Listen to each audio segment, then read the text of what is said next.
Hello everyone, today we talk about the German-Slavic frontier during the central centuries of the Middle Ages. This is not going really to take into analysis all the political or military events of this very wide area and history, of course, but rather looking at settlements, at how essentially not even properly the Germanic word, but this Frankish word largely meant entering contact with other populations. In fact, in the north, they were Germanic, or in the east, they were Slavic, and how the whole thing kind of evolved a bit over time, always with a look on the cities, on the centers of political and socio-economical organization fundamentally in these areas. So this is a very big topic. Recently, we made a video on the on the kingdoms of the North and Central Eastern Europe, looking a bit how the political and institutional process developed in there. Here, instead, it's really looking a bit of the origins at the progressive building of infrastructures and contacts and nets of communication and exchanges roughly in the Baltic Sea, but also in some areas surrounding, also in the North Sea, but also in continental Europe. So a lot to do with the history of these countries has the reorganization of power that was launched by Charlemagne. Eventually, it was revived by certain standards after the post-Carolingian crisis, right? So in Carolingian times, you had this massive empire that encompassed large areas of Western, Central, and Southern Europe that became a great pole of in fact, a reorganization, of redistribution of resources, of building of infrastructures that had theoretically a unitary direction. As you know, the Carolingian Empire fails after some generations, and this is really it's not been entirely so well. It's been a pretty dramatic process actually, but it wasn't much due to external threat. Like the second invasions were fundamentally a more a consequence than a cause of the Carolingian fall, let's say. Most of this had to do really with the internal crisis, the Carolingian system, the Frankish world that we discussed. I've been talking a lot about it in the Frankish history playlist, so you can take a look at that, also in the Carolingian Europe playlist, so I won't be repeating myself now. So as you know, there is this very difficult process that goes on really not for many generations in between the end of the 9th and the first half of the 10th century, in which basically there is not really a center of power in the lands that had been part of the Carolingian Empire, and only basically from the mid-5th century there is a pole, a center of power that restructures itself into what was the Eastern Frankish kingdom. So that would be roughly today's Germany, with a bit of an approximation. And also in here, I don't explain why and how. Also in here I created a playlist dedicated to the Ottonian history, so you can take a look at that. The important thing though is that looking at the Saxon emperors, we can observe that Europe began, albeit very slowly, to find let's say some sort of order. I can't say necessarily peace and security, but definitely the imperial authority brought to a certain reshaping, a redirection and channeling and structuring and strengthening of the continental powers. Europe definitely is still in a kind of a vassalatic, let's say feudal, maybe not yet, but let's say it's an aristocratic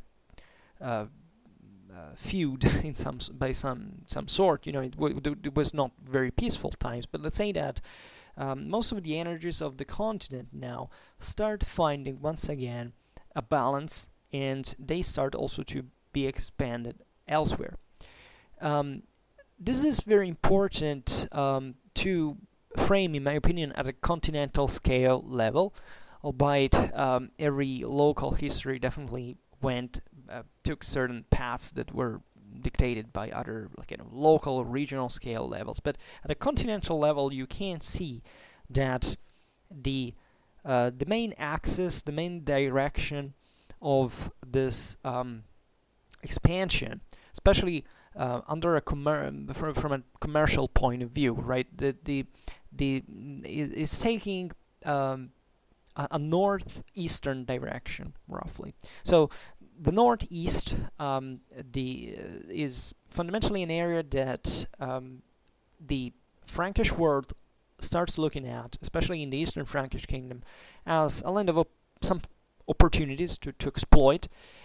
Still in a dimension that was very, very fluid, because in fact in the northern and eastern frontier, that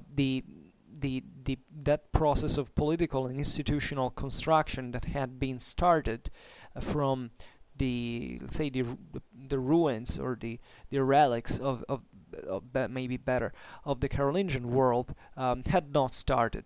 Right, we have observed how the Scandinavian and Slavic powers basically took more time, some substantial, even centuries, to develop the same level of political institutional structures than in continental Europe. Let's say you understand, in the Frankish world, broadly meant. But partly this was a process that was triggered, in fact, by the same contact with the Frankish world, that was very often about a military contact, but not only.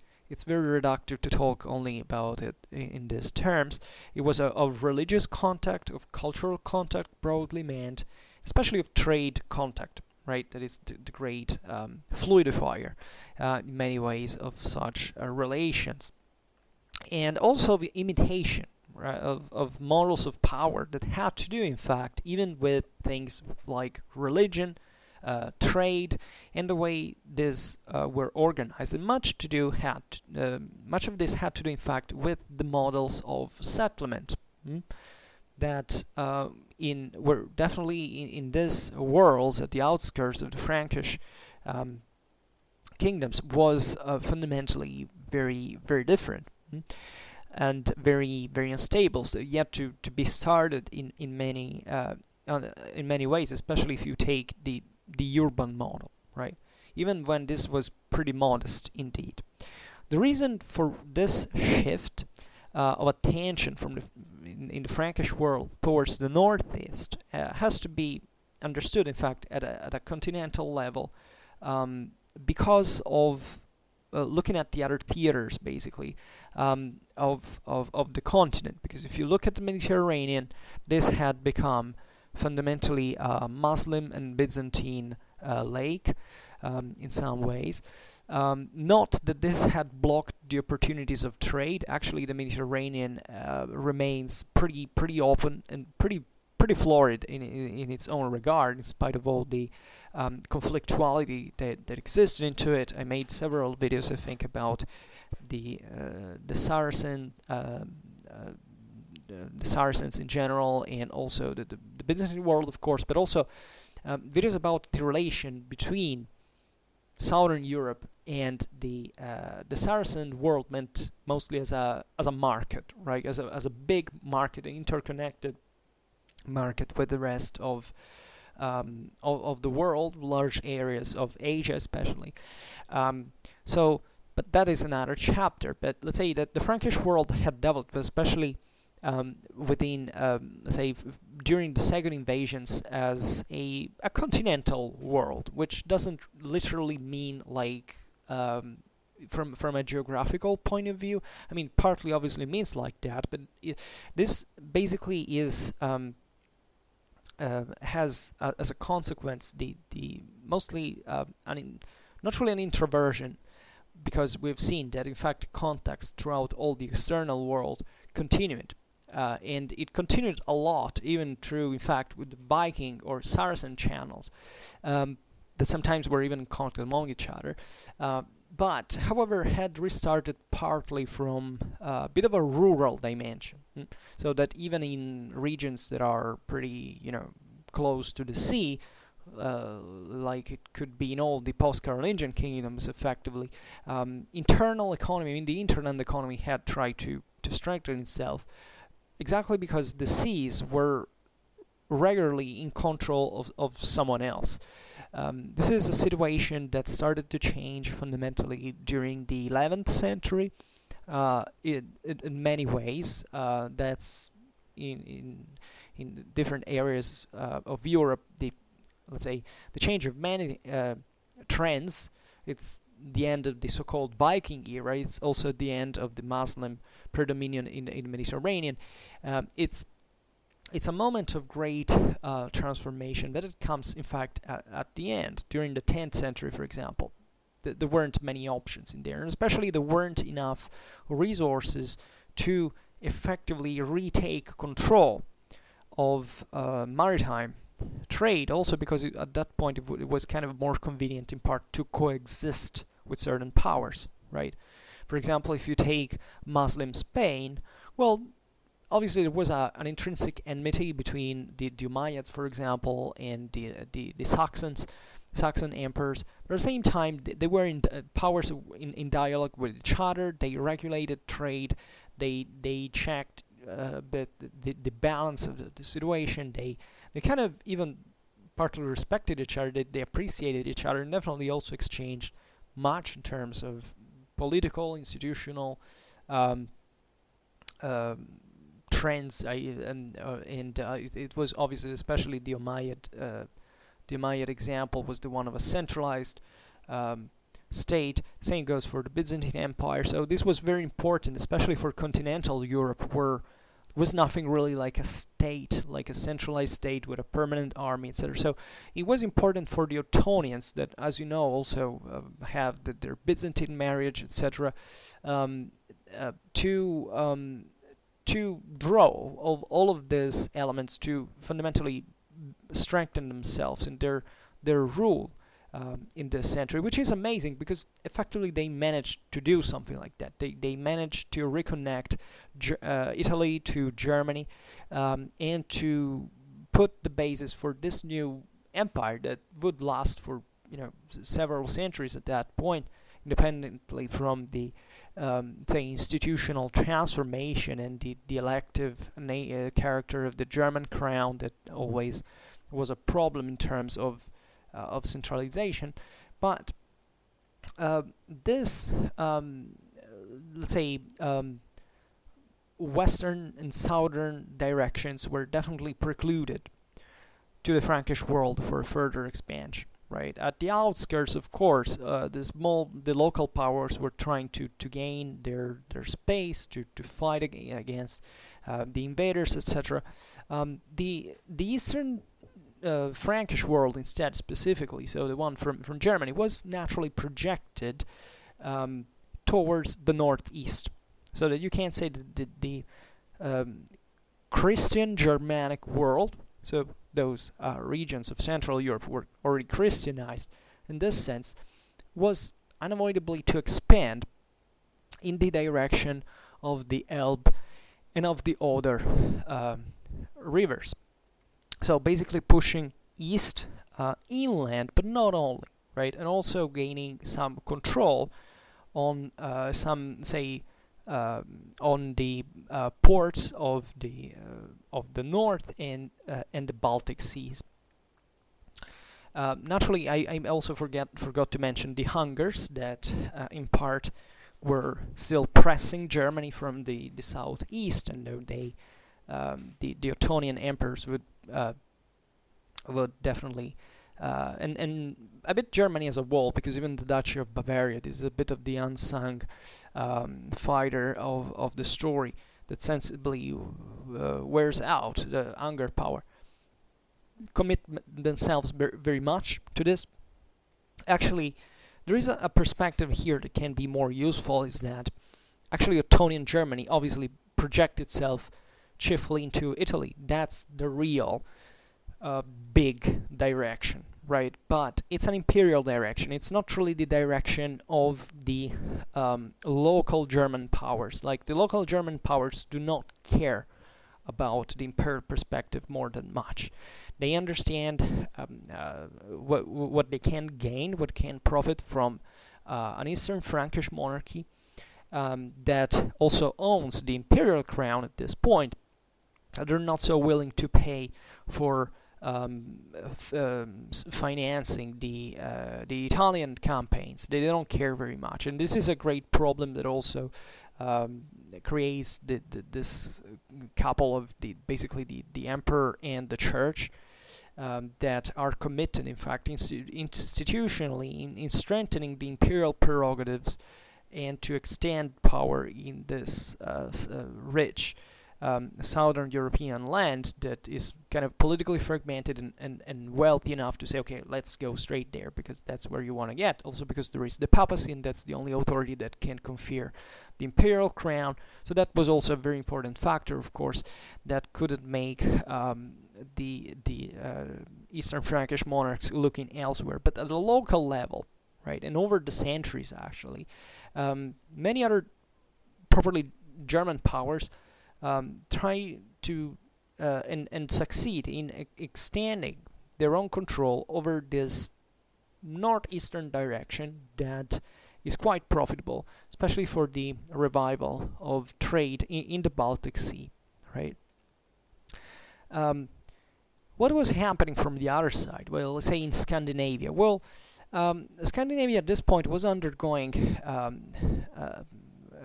transformation, and that entailed a kind of a rational organization of diocesan systems, basically, and commercial emporia that had, for which, as we know, in both cases, the concept of urbanization was indispensable, right? Because you need effectively a center of coordination. This is one of the major, let's say, watersheds, like the city, right? What was the city? In the northeast, the city had basically not existed. There were villages and towns, fortified centers, even of certain, size, but these were fundamentally rare, that they corresponded to a world that had less available resources all around, and that hadn't in fact needed to invest in that form of let's say of political and territorial control up to this point. What changes really is that the local aristocracies of regions like Scandinavia, but also of Central and Eastern Europe in the Slavic world, they start looking at what was happening in Christian Europe, and especially in powers like, of course, the Ottonian one, but also other. This is a matter of Frankish model more than anything else. Like the idea of castles, of land, of an ecclesiastical structure that are all cooperating basically to control and to expand the power at the end of the day. So the Scandinavian Slavic aristocracies are very interested in this model. They're also very open because they objectively are tied to the Christian world, economically speaking. The European economy here is already interconnected. Just think about weapon trade, weaponry trade at this point. I mean, it's so you find so much of, in terms of material culture, in this Scandinavian Slavic lands, that effectively comes from places like Germany. The swords produced in the Upper Rhineland were exported everywhere.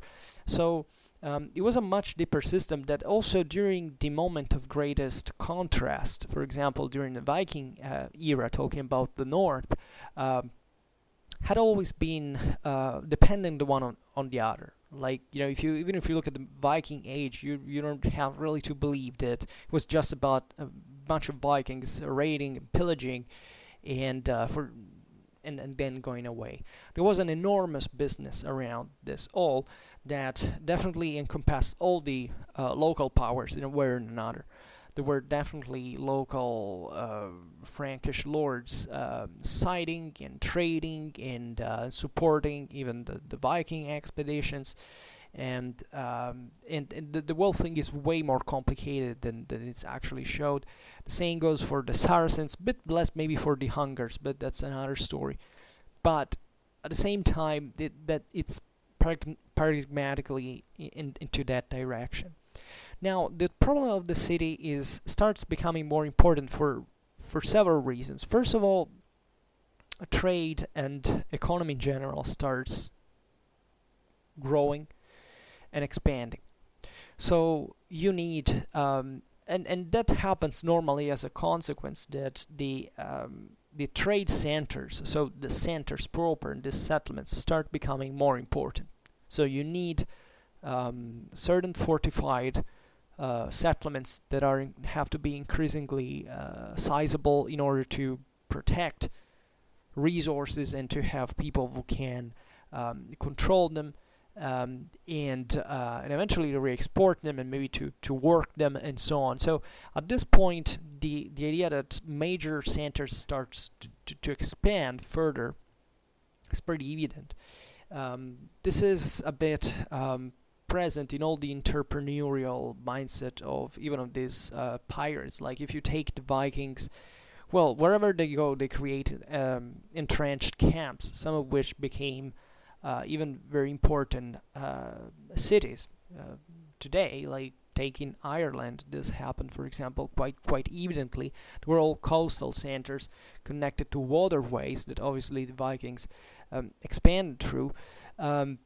But there is also, in fact, and this is for trade, but when you take politics, you realize that these centers can be controlled, and their trade can be controlled by authorities that up to this point had basically had a relatively small power. Maybe we'll talk about it a bit later, but here starts the idea that in order to rationalize resources management and to maximize profits, you need also sovereign authority that can direct all of this and to subtract its control from local entities that are just kind of individually maybe they're not capable to control to direct these resources in a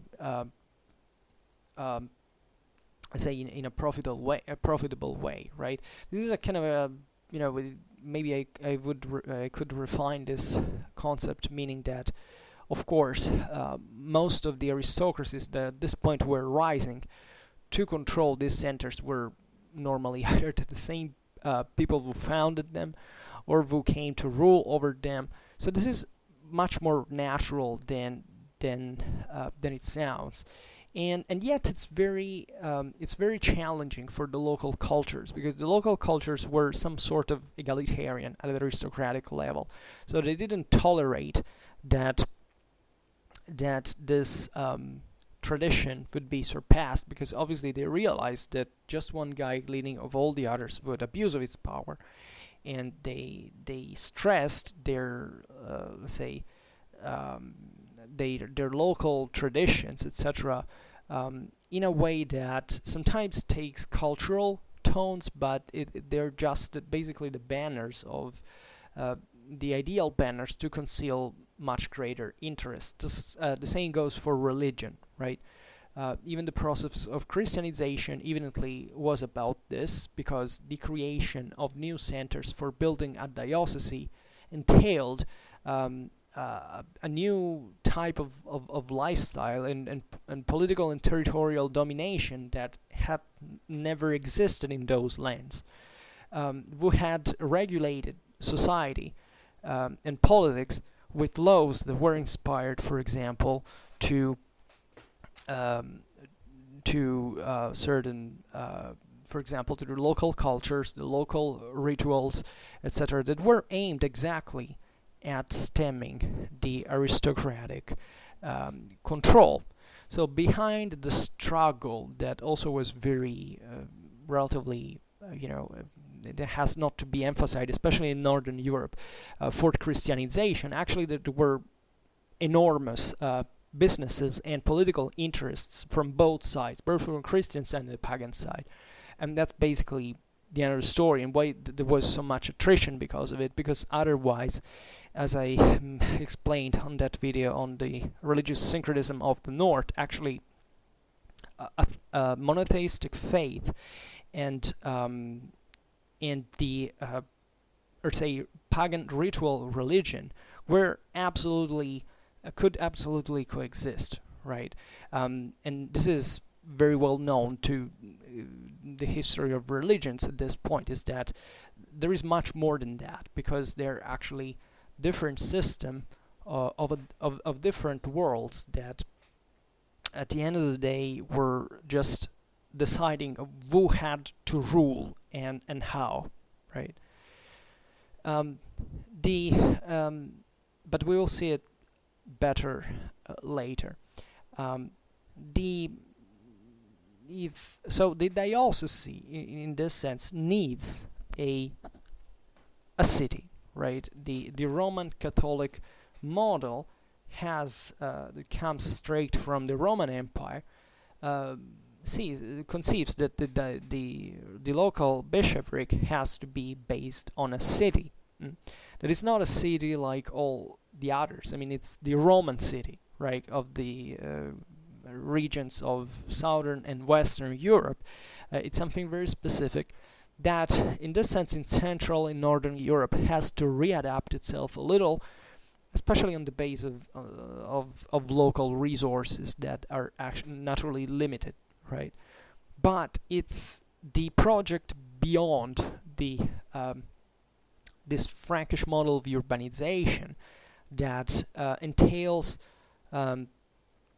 a net of control of all these centers, right? So something that also within itself has to provide the means to sustain a certain elite, that is a political, military and ecclesiastical elite at the same time, and sometimes literally, meaning that also bishops at this point were knights, warriors basically, but that is naturally very different because it entails from the local traditions, because it entails a completely different distribution of wealth. It entails a much more highly stratified society with certain ruling classes at the top that to which all the others are fundamentally subordinated. But the city, in this sense, for applying this model, was indispensable, right? So even looking at the expansion of the Frankish world towards the northeast, you have to understand that it was a continuity also with the previous settlements, right? It's a bit like when the Romans invaded countries like in Central Europe, like Celtic Alpida, for example, that the Romans effectively built their own cities over these centers, because for obvious reasons these were already as settlements spontaneously created on areas that were of strategic value, etc., that favored communications and connections. Think about gold, right? The Frankish model, in this sense that we're talking about, had originated exactly from Gallo-Roman, say, France, even if it had still to become so. But here the Franks arrived, so in part that direction was already taken. And therefore exploiting and penetrating through those same channels and routes that were used, in fact, by the same Scandinavian or Slavic populations. So also never to forget that even if these peoples, before Christianization, they basically didn't write they didn't leave us at least the same amount of recordings that obviously was enormously developed in comparison in the rest of Europe. It's not that they didn't write because they were kind of primitives. In part that can be interpretable in that way a little bit. But these populations had a historical memory and historical awareness that went lost historically because it wasn't written down. Right? These populations relied a lot on oral tradition. Even their laws were actually all oral. Right? So even think about what it means to change, for example, from oral to written.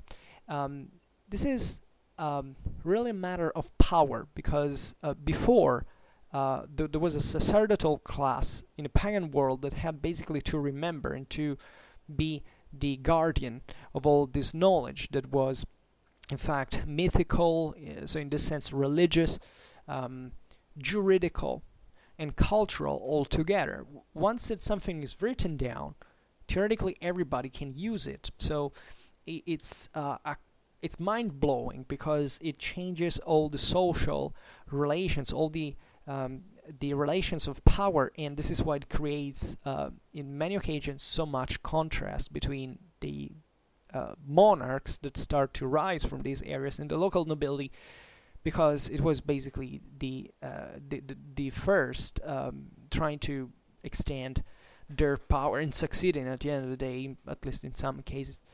It took very long in these environments over the latter, right? So the Eastern Frankish kingdom was also partly based on the urban model since antiquity. Like in Germany, there were the ancient Rhineland and Danubian cities of the Roman world, some of which would become also some of the most important cities in today's Europe, for example, or however in Germany at this point. And you observe that from the 10th century onwards, Germany starts developing new centers that were favored by imperial authority, like imperial or aristocratic authority, that was managing the expansion towards northern and eastern Europe. This is important because the same process actually happened within the Eastern Frankish world kingdom in itself. I mean, Germany had been partly Romanized, and then the Franks further colonized it, especially in the south and in the west. And Charlemagne eventually conquered Saxony at the beginning of the 9th century. So large parts of Germany were already kind of developed, other were less. So it's this northeastern direction that mostly identifies this progressive expansion.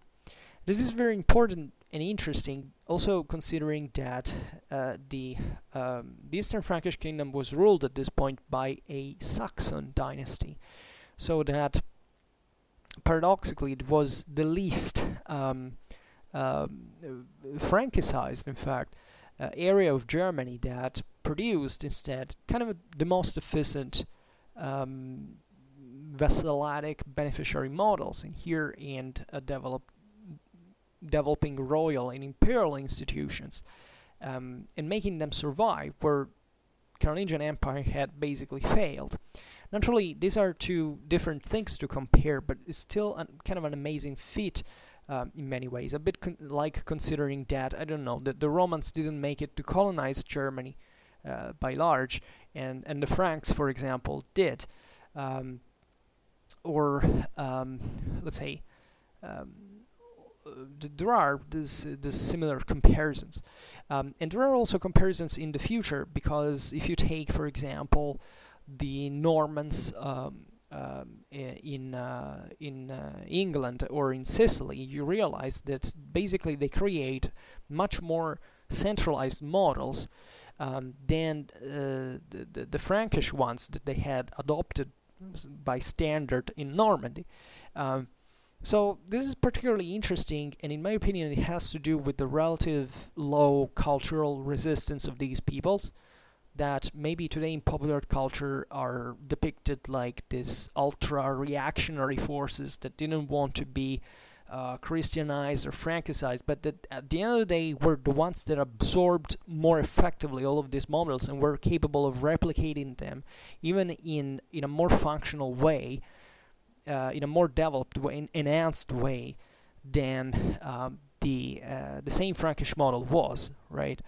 The same Saxony was actually conquered in a relatively few time, and it basically didn't rebel anymore. Many other regions of the north converted, albeit slowly, also without particular contrast.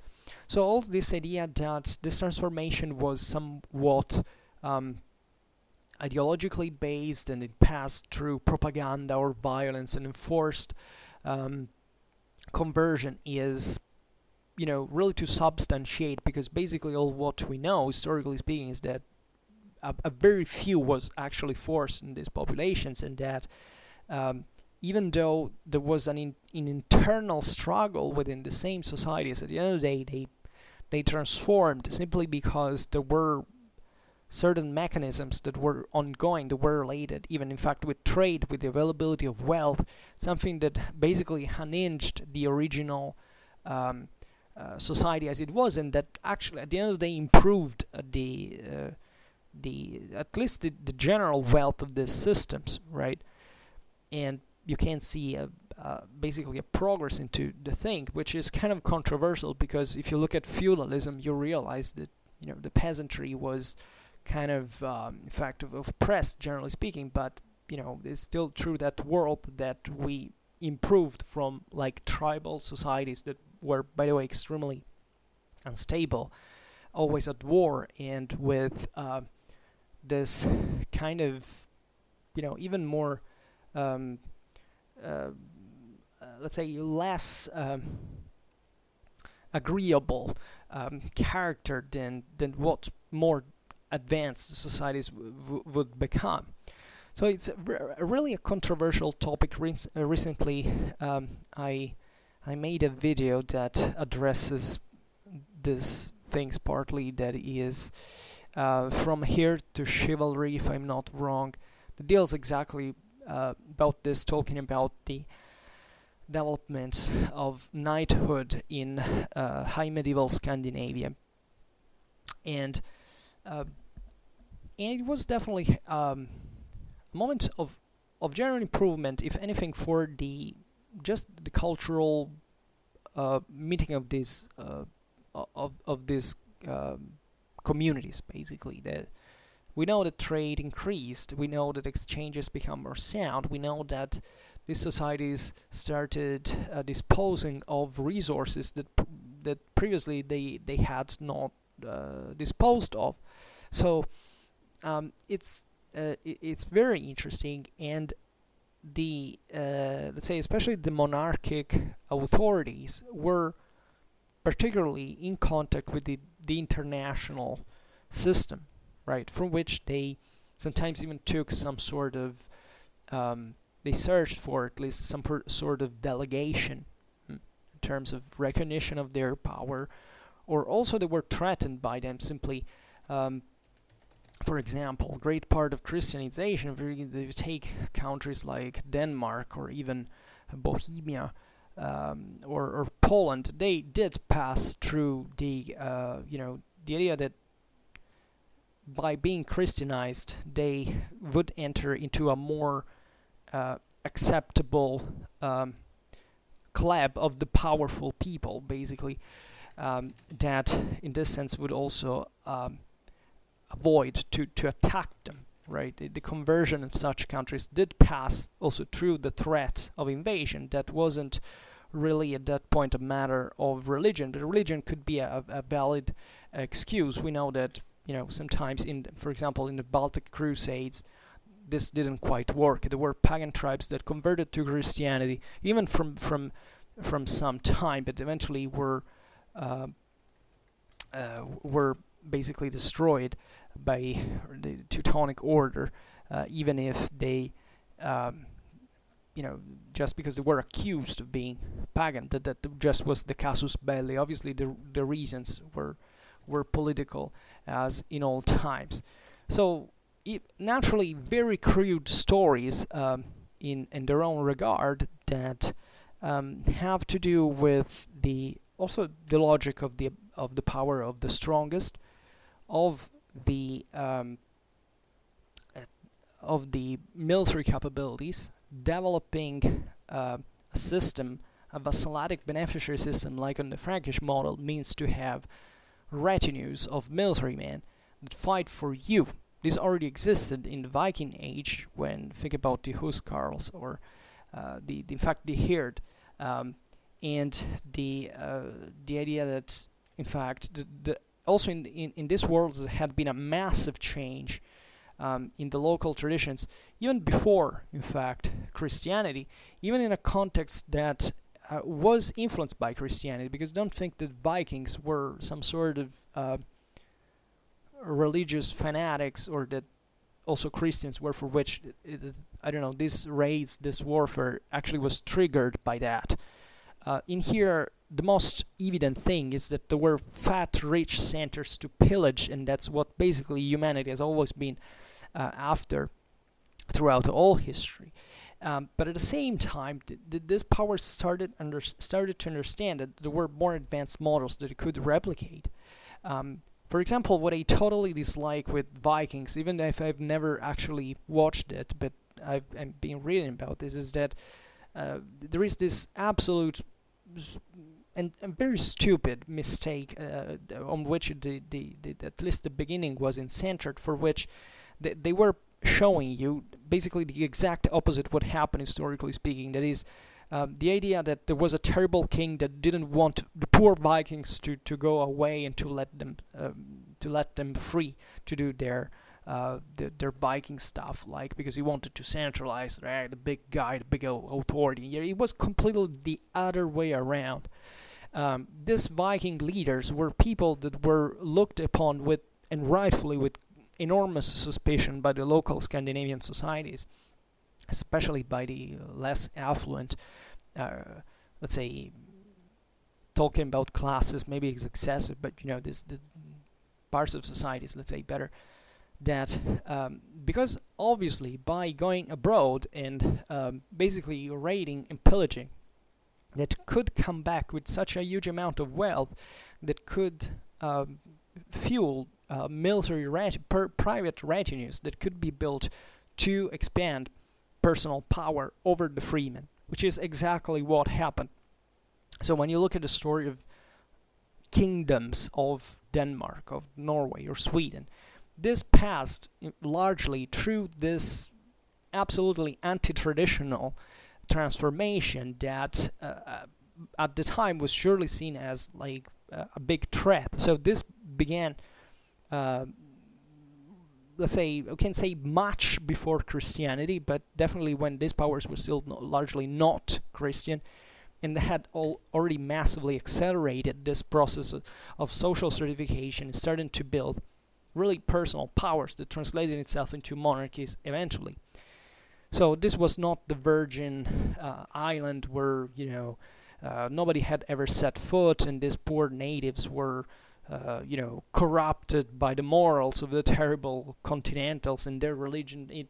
The history has never gone like that, and there was a model of civilization in the Frankish society in general. You can rightfully say that if you take even not just the Franks, but even Anglo-Saxon England, you can see on average that actually these powers were a bit more concerned about things like pacification. Actually, I'm not justifying the means through which pacification arrived, but because this had to do obviously also on who actually controlled. But it's right to say that still the average Frankish person or Anglo-Saxon person lived, let's say, with more options in terms of survival, I would say, than and better perspectives in general than the average Scandinavian or Slavic inhabitant.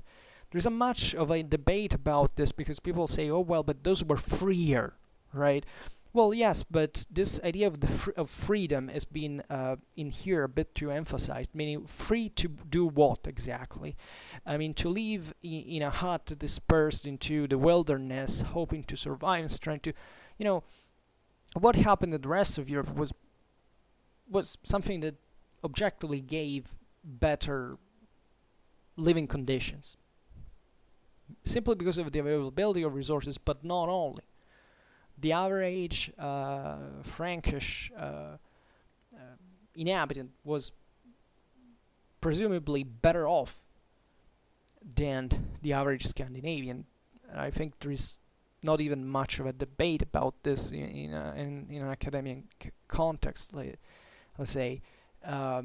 This maybe can get blurred, but even if you take the average, I don't know, Spanish or Italian or Byzantine, or but probably they lived much better than the average Scandinavian or Slavic, and this is so in the center of Europe. I get that this gets blurred, but if you take it in this larger perspective, that's why I say the continental perspective is important. That starts making kind of more of sense. So let's be honest, these societies were more primitive in general. Like, these were basically still tribesmen. Okay, maybe not as they had been in the ancient world, but still that was the fundamental base, or many say, well, but this was still better than being a peasant in vassalatic Francia. Would you bet on it? I personally wouldn't. I mean, I realize the objection, but I still think if you study those lands, that even violence, there is something that here should be gotten straight. Violence is not a myth, an invention. Like, you can't say, oh well, those were tough times for everyone, but at least those guys had more egalitarianism because they were kind of tribal societies, so individuals were freer. First of all, in tribal societies, individuals are not free at all, meaning that they are free not to be not to let as long as they can, not to be framed within someone else's control, but it doesn't mean that they can literally do everything they want. I mean, getting out of the traditional social roles means to be ostracized. Look at what happened to women when they tried to get a bit out of their social roles. Also, the lack of regulation that doesn't actually, the sensible, the more primitive juridical organization doesn't actually correspond necessarily to a happier society or more functional society. It only means to a simpler society. It also reflects a more simpler society. That's basically it. And it doesn't mean that much didn't actually happen because it was literally in charge of the local, for example, of the families. These were worlds throughout, we know it, even up to contemporary age, it was worlds of extremely violent, abusive, oppressive worlds in many ways. Like, you wouldn't like to live in the 10th century, pretty much everywhere at that point. But in this sense, more complex societies tended to care more, for example, for pacification in terms even of stopping violence. Like, for example, feuds. I mean, in this pagan world, feuds were still all around. It was a normal way to solve problems. Do you think it's something fair? Like, instead of solving something rationally, juridically speaking, you just pay a champion, a duelist champion, to fight for you, and who wins? Do you think that's a healthy way to resolve problems into society? And don't tell me that people thought that was fair, right? There was even a rebellion to this former world that passed through spontaneous Christianization. There are sagas that talk about this quite straight, because that represented a somehow more positive model, broadly meant. Right? There is no comparison with this society as with certain others of the Frankish world, where justice was somehow administered, where feuds were be recomposed, even in a kind of mobster-like fashion. And I mean, this is not centralized state, but before centralized state, the whole world was mobster-like. But that in its negative or positive side still ensured some form of stability that in a tribal context there's really not. And those were really tough worlds. So even when you read sources about Vikings saying, oh well, these guys were violent or ruthless, well, sometimes, actually most of the times, there was the cliche of the pagan, bloodthirsty murderer that arrived just to sack and pillage the poor Christian society. But you gotta admit that if basically all the evidence brings to that on a massive scale, it's not that these were particular gentlemen. I mean, we have large evidence of, slavery that's obvious, but also massacres of bloodshed. It was a society was soaked imbued with this kind of warrior-like egotism and charisma and prestige, and it was largely a mobster lifestyle as well, right? So it's really debatable that these worlds actually didn't benefit from the progressive framing under vassalatic or diocesan form of organization for what all of that entailed, right? That, let's put it in this way, the process did bring to let's say oppression, broadly meant to infight within society, but on the long run it brought these systems to grow faster than they had ever been. And these were literally the outskirts of Europe. There were regions that had never met some sort of broader stability, pacification, organization. So even if you look at the Middle Ages in a kind of a endemic, a militarily warfare endemic period, still there's a big difference between living into a tribal society in the 7th century and a kingdom in the 15th century, right? And I wouldn't trade the first one for the second one for the first, so this process, as we have tried to define it, brings to further to certain development. It partly is endogenous, partly is exogenous. So, for example, in the Flanders, that were in the Flemish coasts of the North Sea, up to, from up to the Russian rivers, right? There was the emergence of new, let's call them cities, even though there are some settlements, towns, let's put it this way, started emerging. These were naturally very different from the Roman cities that were still standing with their solid stone walls and their delimiting the city rings and all. These were more modest settlements that were definitely proportioned to the needs and resources of the time, with terraplanes and palisades that were usually organized around two centers. One was a castle. Let's define it castle. It was some sort of fortified seigneurial building, right?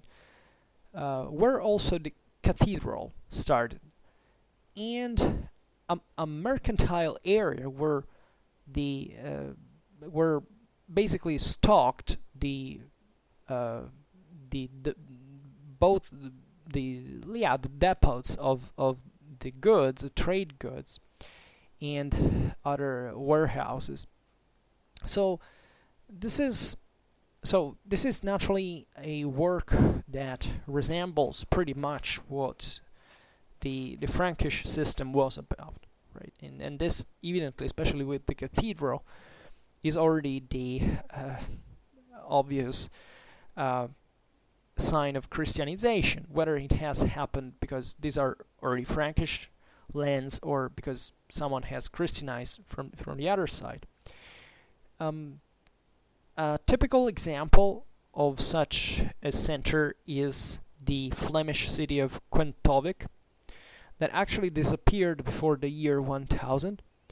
Another beautiful example is Novgorod in Russia, that would become one of the largest, most important centers in the north of Europe.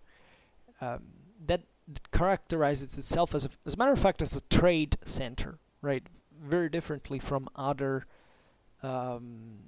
cities in, for example, in Russia, that usually rose because of trade along the great Russian rivers, but eventually, especially towards the lower Middle Ages, decline as mostly as trade centers start becoming more kind of seigneurial centers of military power.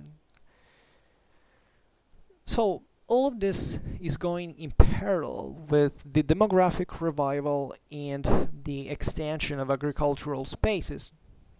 This is directed all by the vassalic beneficiary system, whether it was really so or something imitative of it in terms of the various political and social contracts that existed between the landowners and the workers, etc. There was a lot of dynamism in this sense. This is a period in which new lands are really put to cultivation. Let's say there is deforestation and the literal expansion of arable land, available arable land. This starts especially in regions like northern France, northern Italy, but in a different degree is to be found as all over Frankish Europe and emanating from, say, post-Carolingian Europe better, and emanating in all the surroundings, right? Because at the end of the day, that's how you want to use agriculture. Like, this happens throughout all the Middle Ages, that when there is a great commercial expansion, at the end of the day, what is earned from it is mostly invested in land. Like, obviously, as long as trade increases, and in Europe, had kept increasing by would keep increasing for centuries, you would keep investing into that. But even with brusque contractions like that would happen in the 14th century, we realized that still the best investment was still the land. And after all, it was the land that still produced the largest amount of resources in absolute terms, and by far, compared to trade activities. But trade activities in this sense are symptomatic of a agricultural development that is beyond it, that supports it.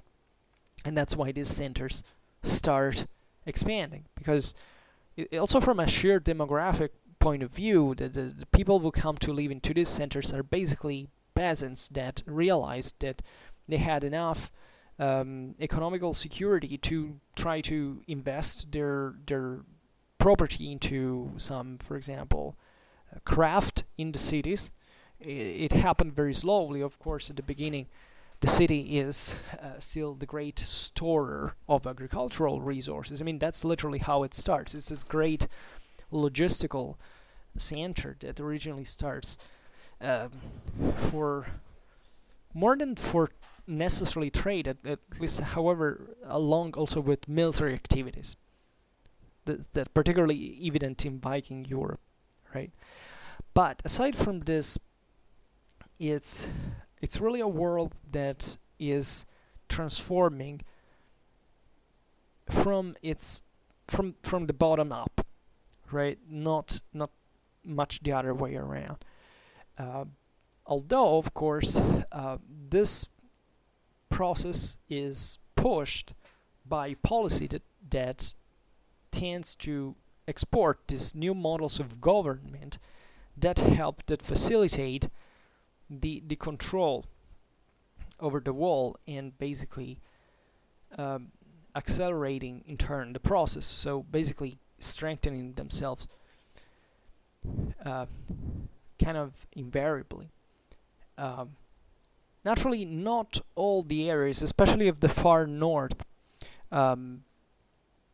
experience this phenomenon in a massive way. As you know, these changes, especially in Scandinavia regions, even like specifically like in Finland, for example, Finland would remain even up to the modern age kind of relatively untouched. It was this sort of aristocracy that they were kind of local gentry, kind of a bit of wealthier peasants, but all the others were peasants that kind of ruled themselves more easily. But it goes without saying, these were some of the most depressed areas of Europe. So you can see in here the intrinsic disadvantage at the same time that such model represented. And in that case, there was not much of a choice. I mean, whoever had this that could make this going on would do it. Naturally, the political results are, swinging, meaning that if you take Russia, for example, it was a good example. Novgorod is a republic. The rest of Russia would evolve towards a more seigneurial fashion. And it turns out that Novgorod, in fact, will succumb to that seigneurial model, right? Because the Muscovy basically conquers it. But so also in here there are lots of pros and cons, and don't think that the popular direction is always the best. Actually, I can tell you that most of the times during the Middle Ages, I can't think of, from a political military point of view, the people, the common people, the commoners, the peasants, maybe had this exploit by a rebellion, but this idea of shaking off the yoke of the nobility, etc. But they always lost in the end. Like they were incapable of managing the situation. And sadly as it sounds, civilization did pass through this loss of freedom. But it would be interesting in this sense to see also how this loss of freedom was actually perceived at the time, right? There were certain situations it was more evident, also because pushing someone to risk his life by rebellion, they must have been pretty stressed, pretty oppressed. But on the other hand, there is a middle situation in which you can partly lose part of your freedom, but at the same time living decently for those time standards and accepting the social order in this sense. And all of these new settlements start taking even some iconic names, like that stress the idea of the novelty, like of the idea that there was a new town. In German, Neustadt, in Russian, Novgorod, right? So you find it really frequently. And what is interesting about these centers is that they emerge as centers of usually of commoners. This is the interesting thing that makes you understand also how controversial what we were discussing now is that these were centers populated largely by commoners, trades, merchants, tradesmen, craftsmen, etc. And they were granted a privileged fiscal regime by those lords that were in fact controlling those towns, maybe had even founded them. And these lords were interested about this, in doing this, because they were aiming at attracting in those lands those peasants that had remained, for example, without land, not being very, very aware that the increase in production that would have basically brought on the European markets this substantial amounts of greater amounts of alimentary resources would have enriched them, right? Because alimentary resources were increasingly more needed all over Europe. So it was a pretty damn good investment to deforest an area and to make peasants settling there, or building a town, making that trade center developing in that sense, because that was the time, right? So this is a process that is guided by the nobility. Never forget this, that the great, even urban development of the High Middle Ages is actually directed by the aristocracy, right? This kind of backfired sometimes, because in many areas that, however, maybe had usually already by themselves looser ties with the feudal nobility,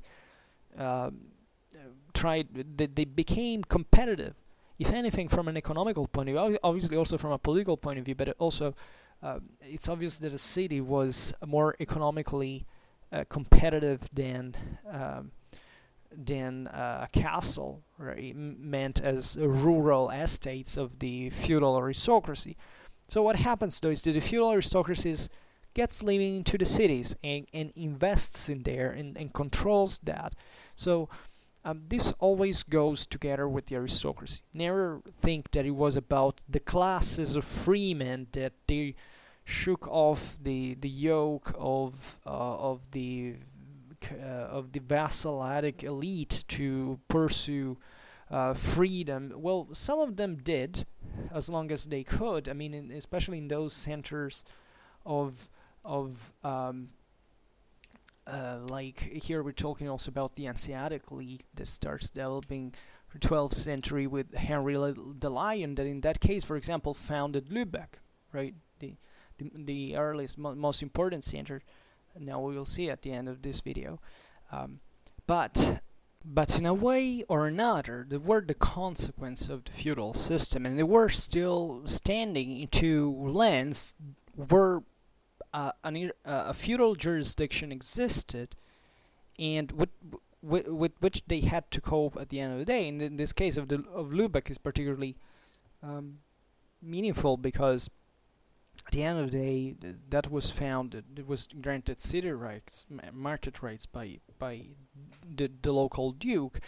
But in the same Hanseatic League, you can observe it, historically speaking, as a phenomenon and explaining it, simply because there was a weaker institutional presence in Germany, especially in the north, and also the Scandinavian kingdoms were rather weak, so these coastal centers of northern Germany could effectively expand and to prosper, but for centuries, up to the moment though in which, you know, the Scandinavian monarchies become stronger. Also the German principalities kind of strengthen their grip on the local communities, so they decline. But still the city, especially here we're talking about the north of Europe, but let's say in other regions of Europe, still, you know, for the most important cities, would emerge commoner societies that, however, were still heavily tied to feudalism in all its manifestations, meaning that you don't necessarily have to be under the control of a lord to still be part of a feudal system that you can also benefit from, especially when you become a city that is capable of, in fact, having its own policy. Just think, even without going too far, but with Germany and the Freie Reichsstädte, well, those are the free cities of the empire that are granted by the same emperors town rights for remaining fundamentally autonomous from the local princely rule, and in this sense being remaining faithful to the emperor and to represent this kind of balance to princely power in that context. So this is really varied. Many regions of Europe had different developments, but there are also many analogies. So especially this need of agricultural resources is particularly important. Cities grow, and there are new lands that have to be worked, right? So the same city or whoever ruled on it needed to expand its power by creating new arable land, and this had to be directed from the above, or at least there had to be someone who could extend the power on that production in order to feed these systems. So that's why you need increasingly complex political and administrative systems that evidently you can't have in a tribal context that is based on the idea that everybody's equal, nobody has to raise above anyone. Okay, so remain tribesmen and see what happens. In fact, we will see now that the story for this model would be pretty grim. And there is not much to say. There is also a matter of some sort of edge deriving in from, wealth means power, also in terms of technical ability, of resources, of material that is used. Think about what it takes to create a sword or an armor, right? You can't have a heavily armored horseman if you don't have a feudal system, right? You can maybe have so you need something that works on a larger scale in order to expand your model, right? There is no other way to do it. This passes through warfare, it passes through violence, it passes through many impositions, of course, that now we can't see with some sort of disgust, etc. But our civilization did pass through it. So in a way or another, we have to reconcile ourselves with this, because if feudalism had not existed, also modern Europe would not have existed the way we know it. So it's all connected, and what I would like to point out is that these systems were somewhat inescapable at that point. I mean, there wasn't, as far as we can see, especially at this point in history, a great deal of options, really meant as options. Like, there could be some classes that could mildly rebel to this and say, okay, we don't want it. It was definitely the resistance, but the Frankish formula was victorious. Like, it expanded throughout the whole continent at the end of the day. It was the winning model, right? And yet it expanded progressively, so there was a lot of time for these societies to adapt in a certain stance. And always remember, it was a game of elites, right? The feudal elites might have been more developed than the tribal elites, but the tribal elites were still elites. Like, you don't have to believe that before the creation of monarchies and the creation of an ecclesiastical episcopal structure, they were all happy freemen walking hand in hand. I mean, it was a pretty, as we've said before, a pretty damn brutal world, but still a bunch of leaders, of oligarchs would maintain power, would exercise political and military control, and that was not different from the Frankish world in this. That's just on a different scale, right? It turns out that the larger scale works better overall in order to build something more structural and more functioning, more productive than the first model, the tribal model, is. So there were lots of cities founded in Saxony, in this land that had seen this tribal confederation in the north of Germany, in fact, being conquered during the 9th century by Charlemagne, by the Franks, right? So these were regions where effectively there were not cities. There were some centers, some more developed than others, but fundamentally towns or villages, nothing more. At this point, also naturally, this smaller, this pre-existing settlements were kind of augmented in importance, or at least there was some attempt to do it. But yet, there is a big difference between cities of new foundation and also obviously who founded them and for which reason, and the ones that pre-existed. Right? It depends. Different types of settlements really need different positions to flourish. Also, so for example, the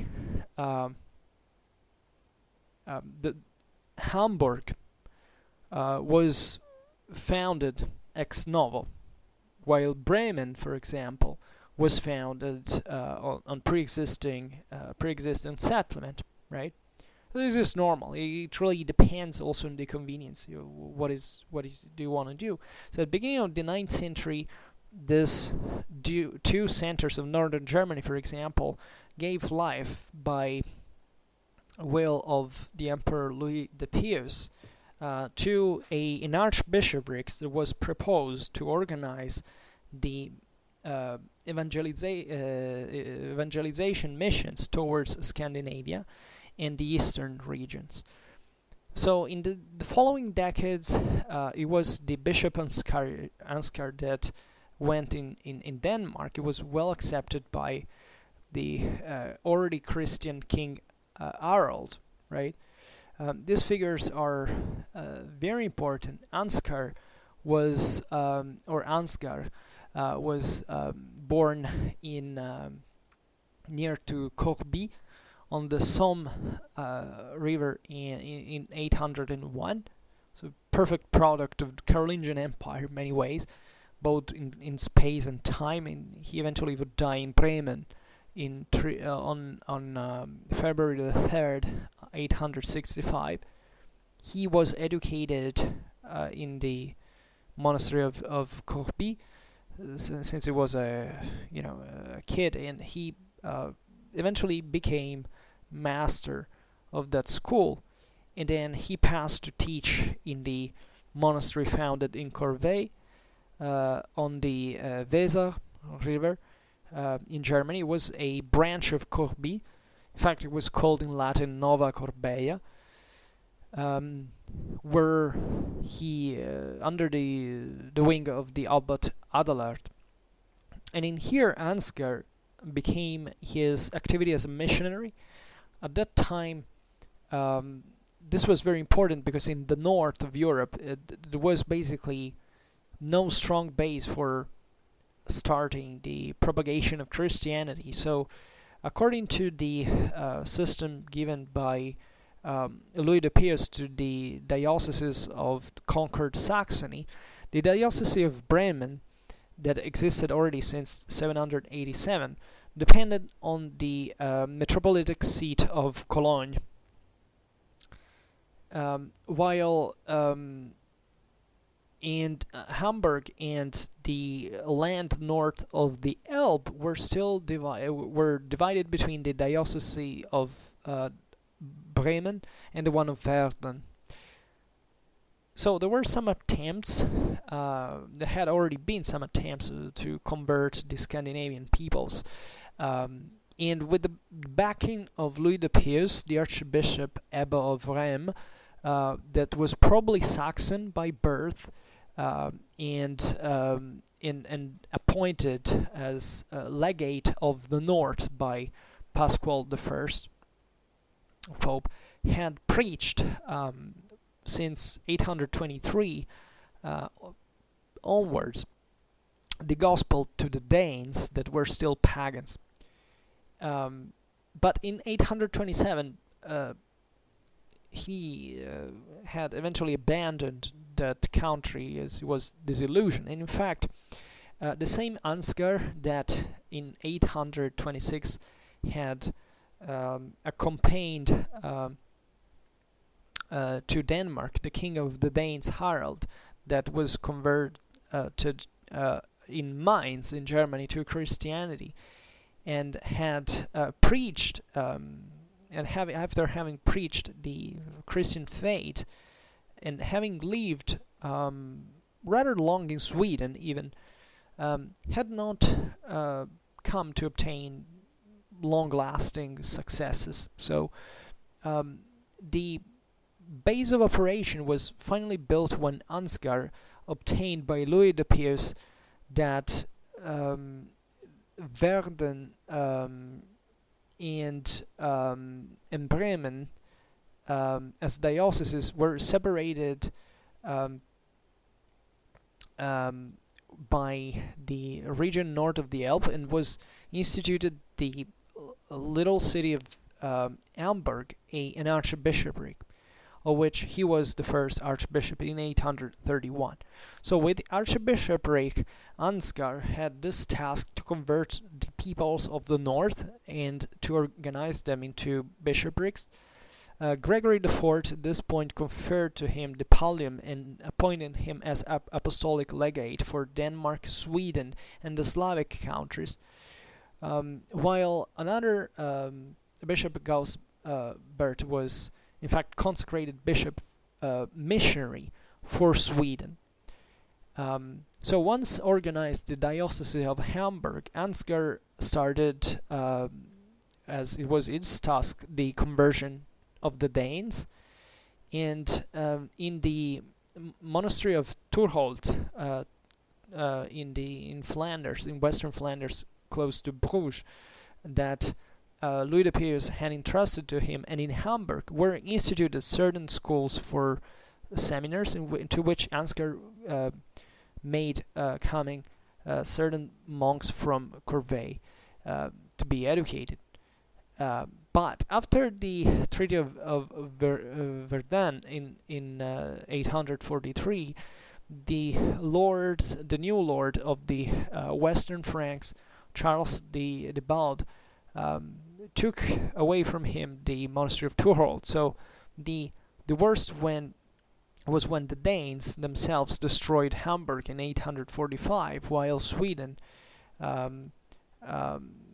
basically, in Sweden at least, the first let's say seeds of Christianism, of Christianity, were choked. However,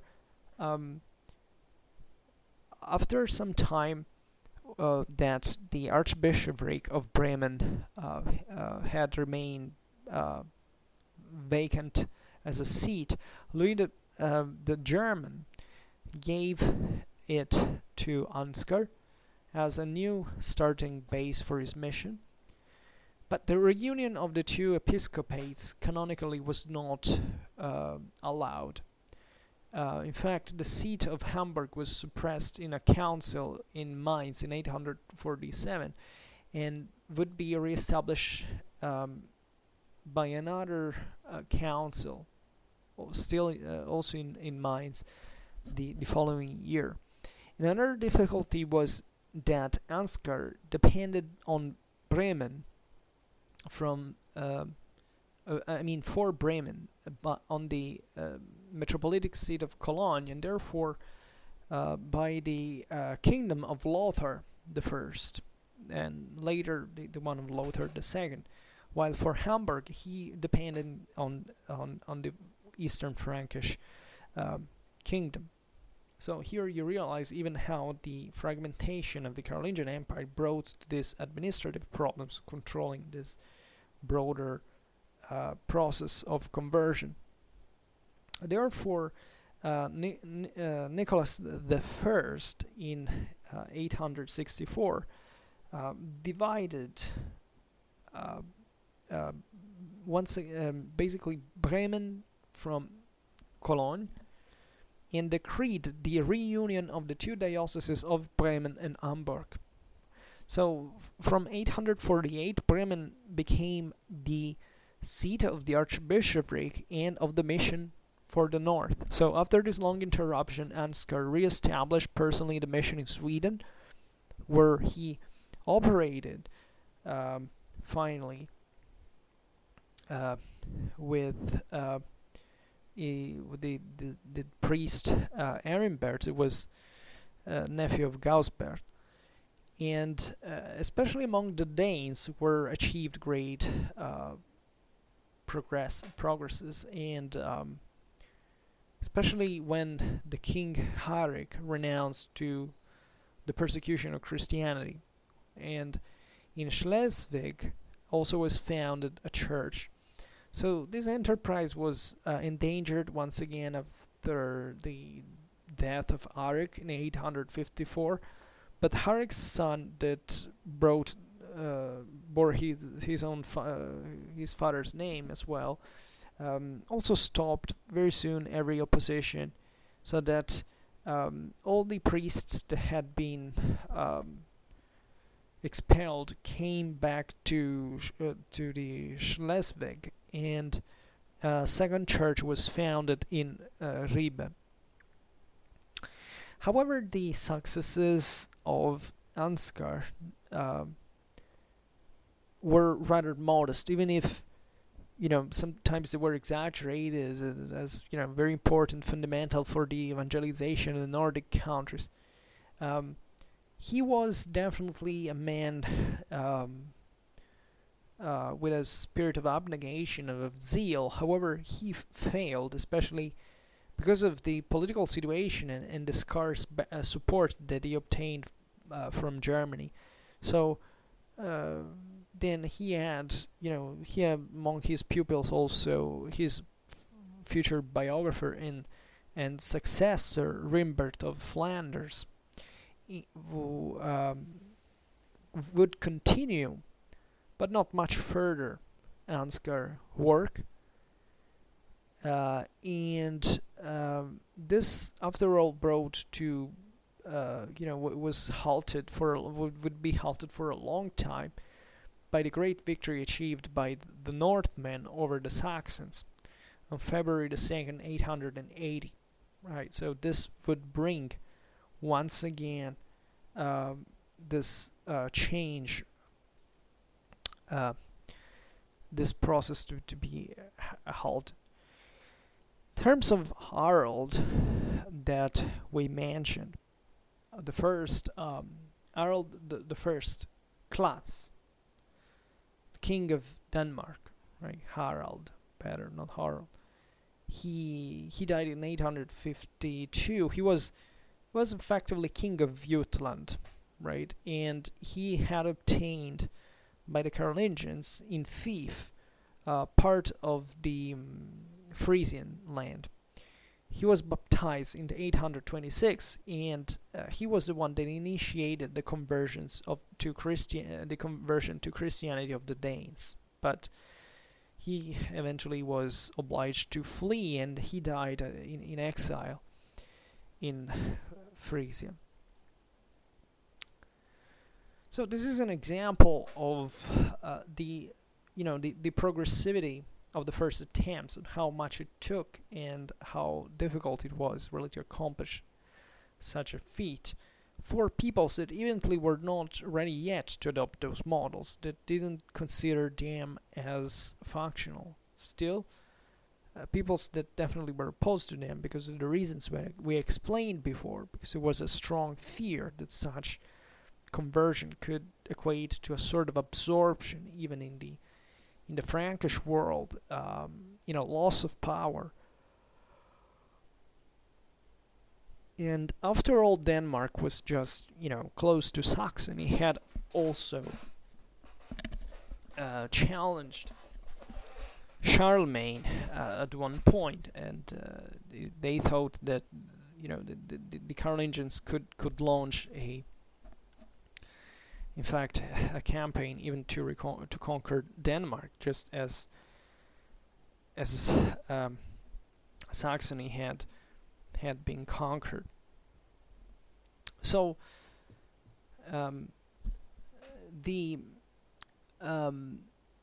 this was really the difference here, is that the Nordic monarchies presented certain different characters compared to the ones of the Western Germans, right? in the Scandinavian sagas, you can see there was this sort of democratic idea of royalty, for which usually the sovereign was elected by an assembly of equals. Mm? There was a strong military character to the idea of leadership. I mean, the idea that a king could be elected just in case of danger, when the people had to cope with a foreign threat, and but after the war, everybody would come basically to be free, or better, to be aristocrats in their own land, so to rule what was theirs, and having no other overlord, right? So in this sense, Germany had been easier to conquer because somehow things had already changed in there from some century, right? Also, Christianization was something that had largely,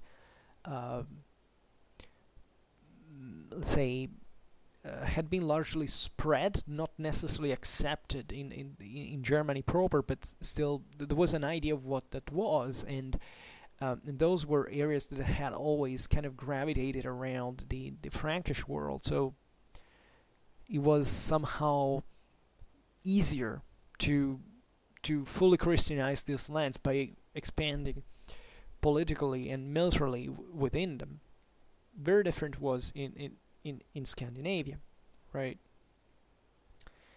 And the same assemblies that elected the king could also depose him in the case that he would go against the will of the Bund, that is the league, that is basically popular will, right? The freeman assembly that, in arms, by the way, and that was the tradition, had to sanction altogether consensually such choices. You understand why a vassalitic beneficiary model that would develop pretty soon, kind of dynastic idea of power, was completely different from this, and would basically sanction the rise of a family to theoretically perpetual power on the base of lineage that at this point was not accepted. Certain kings in the pagan world had, say, in the Germanic world broadly meant, had tried in the past, especially in the pagan past, to push for certain interpretations, let's say, of their own royalty, that would go beyond the popular decision, that was, in this sense, stressed through the only channel that was possible at that point. It was the supernatural one. I mean, the supernatural one, that is the religious one. I mean, pretending that their family, that their clan, the dynasty would descend from a certain deity. This was present in many monarchies at this point, but it was definitely rare in the rest of this Germanic world. It still ruled with tribalism because it was not accepted. They wanted to be free, not to have anyone controlling the aristocracies. So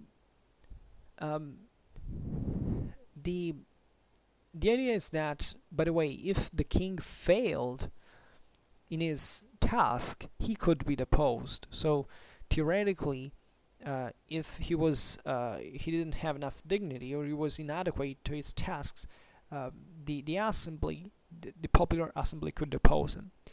Naturally, this was very theoretical in many ways, meaning that the same assembly was sometimes, it was not really the assembly of freemen. I mean, just by name, by tradition, this had been progressively monopolized by the aristocracies, as we have seen.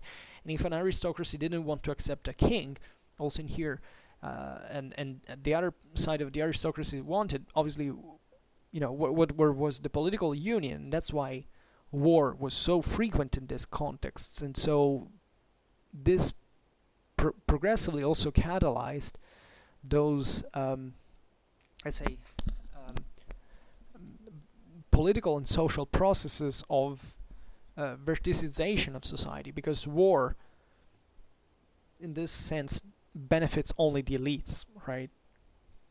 It's a way that, obviously, in which the elites fight each other, but those who pay the heavier burden are the real freemen, that at this point even if they have already lost part of their freedom, and that through war they become increasingly poorer. So this is in a nutshell how it happened. So there is a lot of difference between the ideal and reality.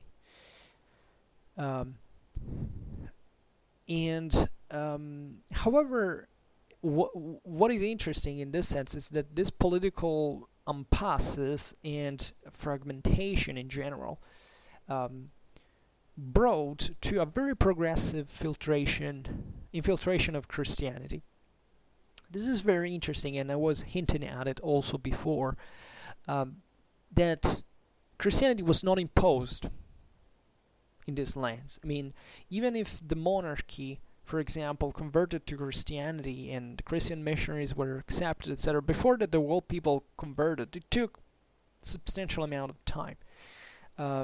Depending when and how this Christianization would occur. Like Iceland, for example, converted in a very few generations, but the rest of Scandinavia, all this, and it was an entirely peaceful process. And the rest of Scandinavia was probably more troubled, but still very much more progressive, and troubled because of internal clashes, not because, say, over religion, but not really for religion, but for the acceptance of this monarchic model that was pushing for it most of the times. And it was, however, the most eager to accept it, for the reasons that we have explained. But as a consequence of this fragmentation, there was nothing like mass baptisms, for example.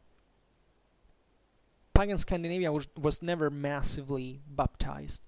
There was nothing like that. There weren't brutal forced conversions of people were brought to, oh no, with cries and blood and all. You know, it was way more peaceful. And at the end of the day, these missionaries couldn't really do much. I mean, the real problem in here, as we have seen, is it was when, you know, the countries were invaded, like with armies, not when were invaded, let's say, by missionaries. Missionaries were, in this sense, harmless.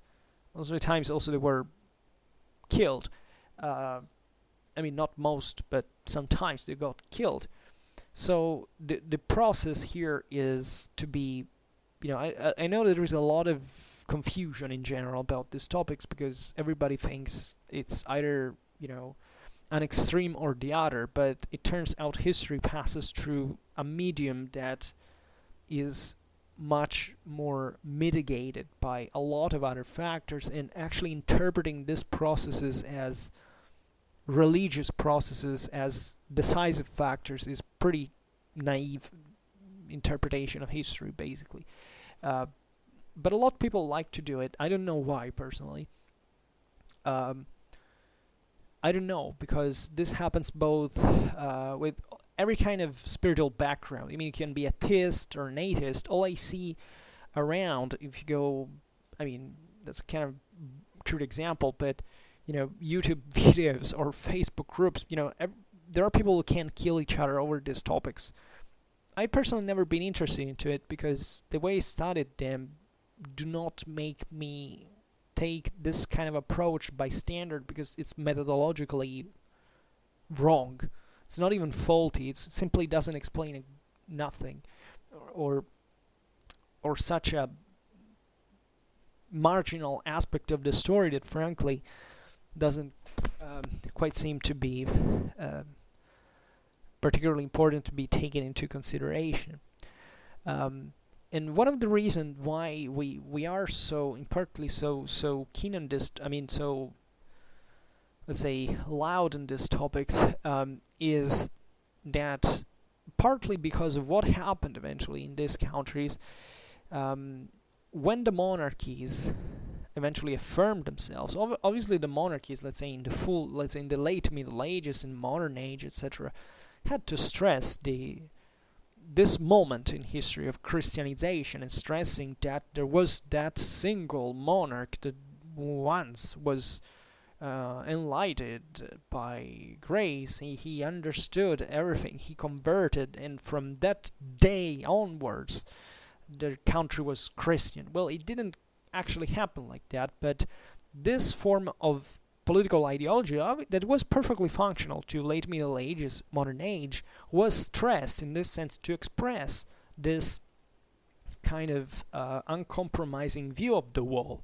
And that's what people unconsciously mostly debate in, because most of the approach to this story is in fact that day that monarch converted, so that's how it began. So you can identify this very easy dichotomy, saying, that was the Christian guy who made all those guys Christians in his country, even they didn't want it. It didn't happen like that. It really didn't.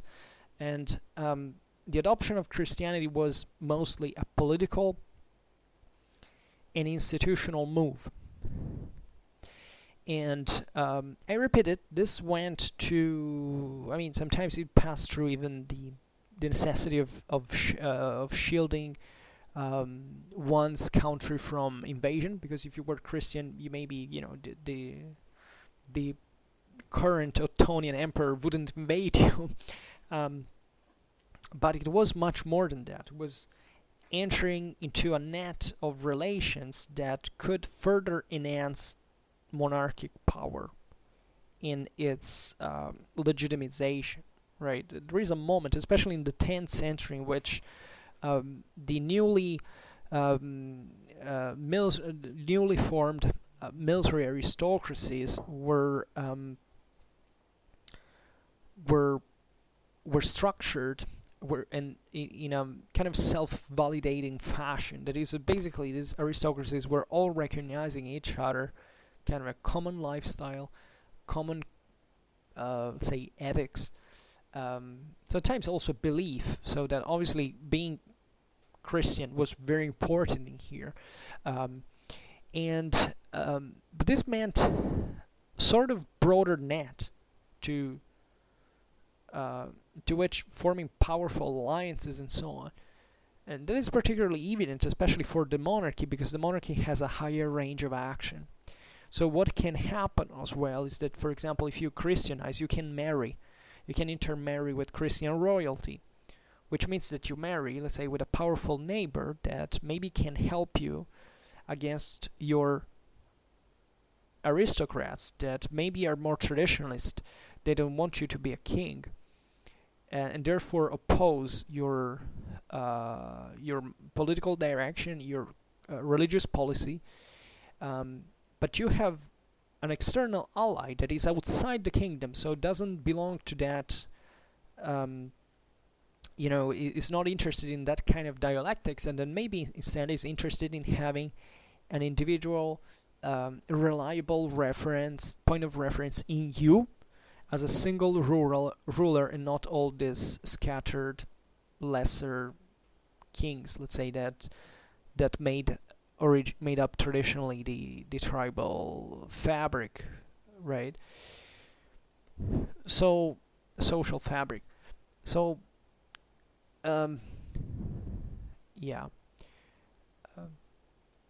so Christianity had, however, the time to pour independently, right? Many Scandinavians were acquainted to Christian religion pretty autonomously, and this led them, in certain cases, to adopt Christianity without much of a problem. And actually, there was a big deal of hybrid in this sense. It was plenty of Scandinavians who had a Christian faith but a pagan rite at the same time. I made a video that I mentioned before, Christian faith and Germanic rite, the religious syncretism of the North. And here there is, for example, the case of Helgi in the Landnamabok that actually takes this this Christian religion as an alternative to, well, that's pretty interesting. If you look at that video, I explain it more in detail, actually. He preferred to convert autonomously to Christianity because basically he was kicked out of pagan society because he was defeated in one of these clashes between internally to pagan society, and he said, I convert to Christianity now. And he came back, he defeated his enemies, and he even embraced a sort of Christian warrior model that was, to his, on base of his opinion, superior to the pagan one, more fulfilling. This was totally autonomous. There was no forced conversion. There is nothing like that. There is an autonomous acceptance that, by the way, shows you how, of course, these people were absolutely aware of what was going on. These were not the good savages or the brute barbarians. These were people who knew, who traveled, who understood, who were intelligent and practical and pragmatic. I mean, people who really cared about their life choices, and it didn't have a dogmatic approach to their existence, right? They were able to make choices according to what was more convenient to them. So these are very important parts of history that should be read very, very carefully, also because they're documented. I mean, even if, okay, they're not particularly well documented, but we have a lot of stuff to read that tells us, in this sense, really more than a lot. And there is no need to polarize this thing about, Christianity versus paganism and vice versa. That was not the point. It was much deeper, much wider than that, right? So, only in the 11th century, basically, Scandinavia could call itself, at least in part, Christian. The history of Sweden, for example, is rather paradigmatic. In here, King Olaf the III of Sweden converted in 1008, therefore making those Christian missions coming from across the border more, let's say, easier. And Olaf the III of Sweden is particularly important in this sense because he is also considered a saint. He was part of all these struggles that were taking place in his land. He participated himself to also very bloody affairs in this sense, but he accepted in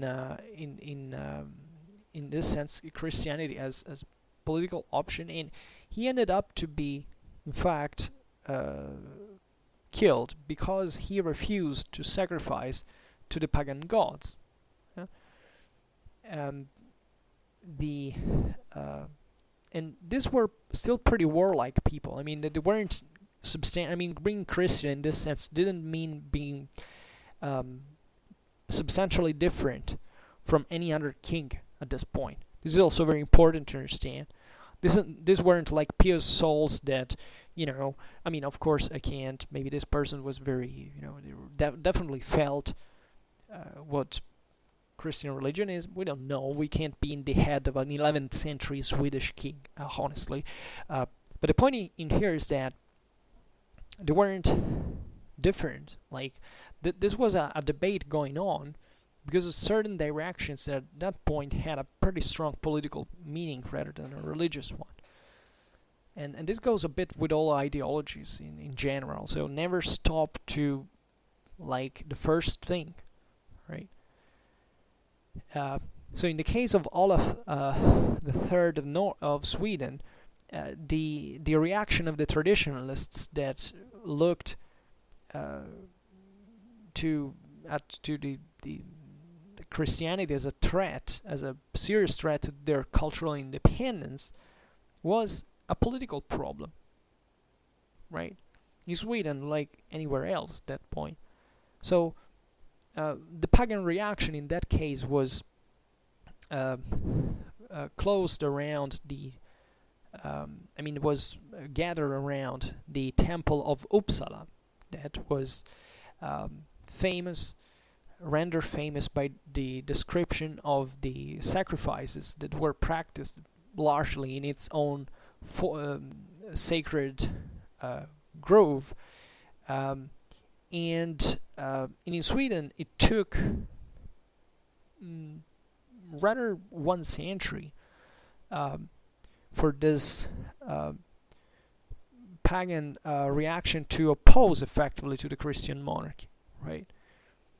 And in fact, the temple was destroyed, and together with it, also the official resistance, only at the end of the 11th century, right? So where certain other lands had now, even of the north, had long been Christianized at this point. Sweden was, in this sense, far. I mean, in the northeastern direction, that's far away. So that's also one reason, because even proximity does happen in this sense.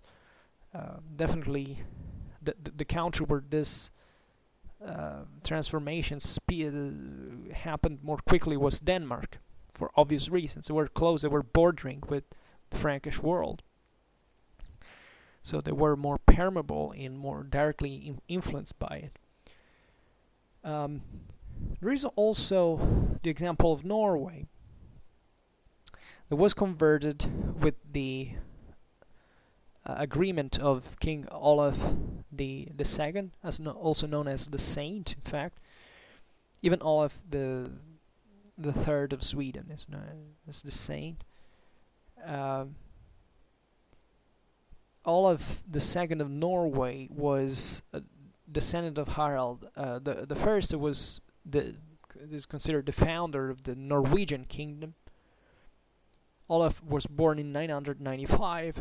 He actually, in his youth, he was a Viking, so he was perfectly within this now pretty advanced, let's say, pretty late staged Viking phenomenon that into which Olaf was at the service as a fighter, to the service of several lords. That so in here just stating an idea of power that was far from the original traditional one, right? So in the winter between 1013 and 1014, when he was about 20, Olaf found himself in Rouen, at the court of the Duke of Normandy, that at this point had already been given like the lower Seine River area to the Vikings by the Western Frankish king. And it's particularly interesting because it's probably in here that Olaf was entered in contact, let's say, with this new political and religious ideas. When the Kingdom of Denmark in 1015 called the governor of Norway to help him in the very harsh war to maintaining his own power in England, Olaf ran to him and ran to Norway and seized the kingdom in 1016. So for about 10 years, Olaf's reign was rather pacific, rather peaceful, let's say, better.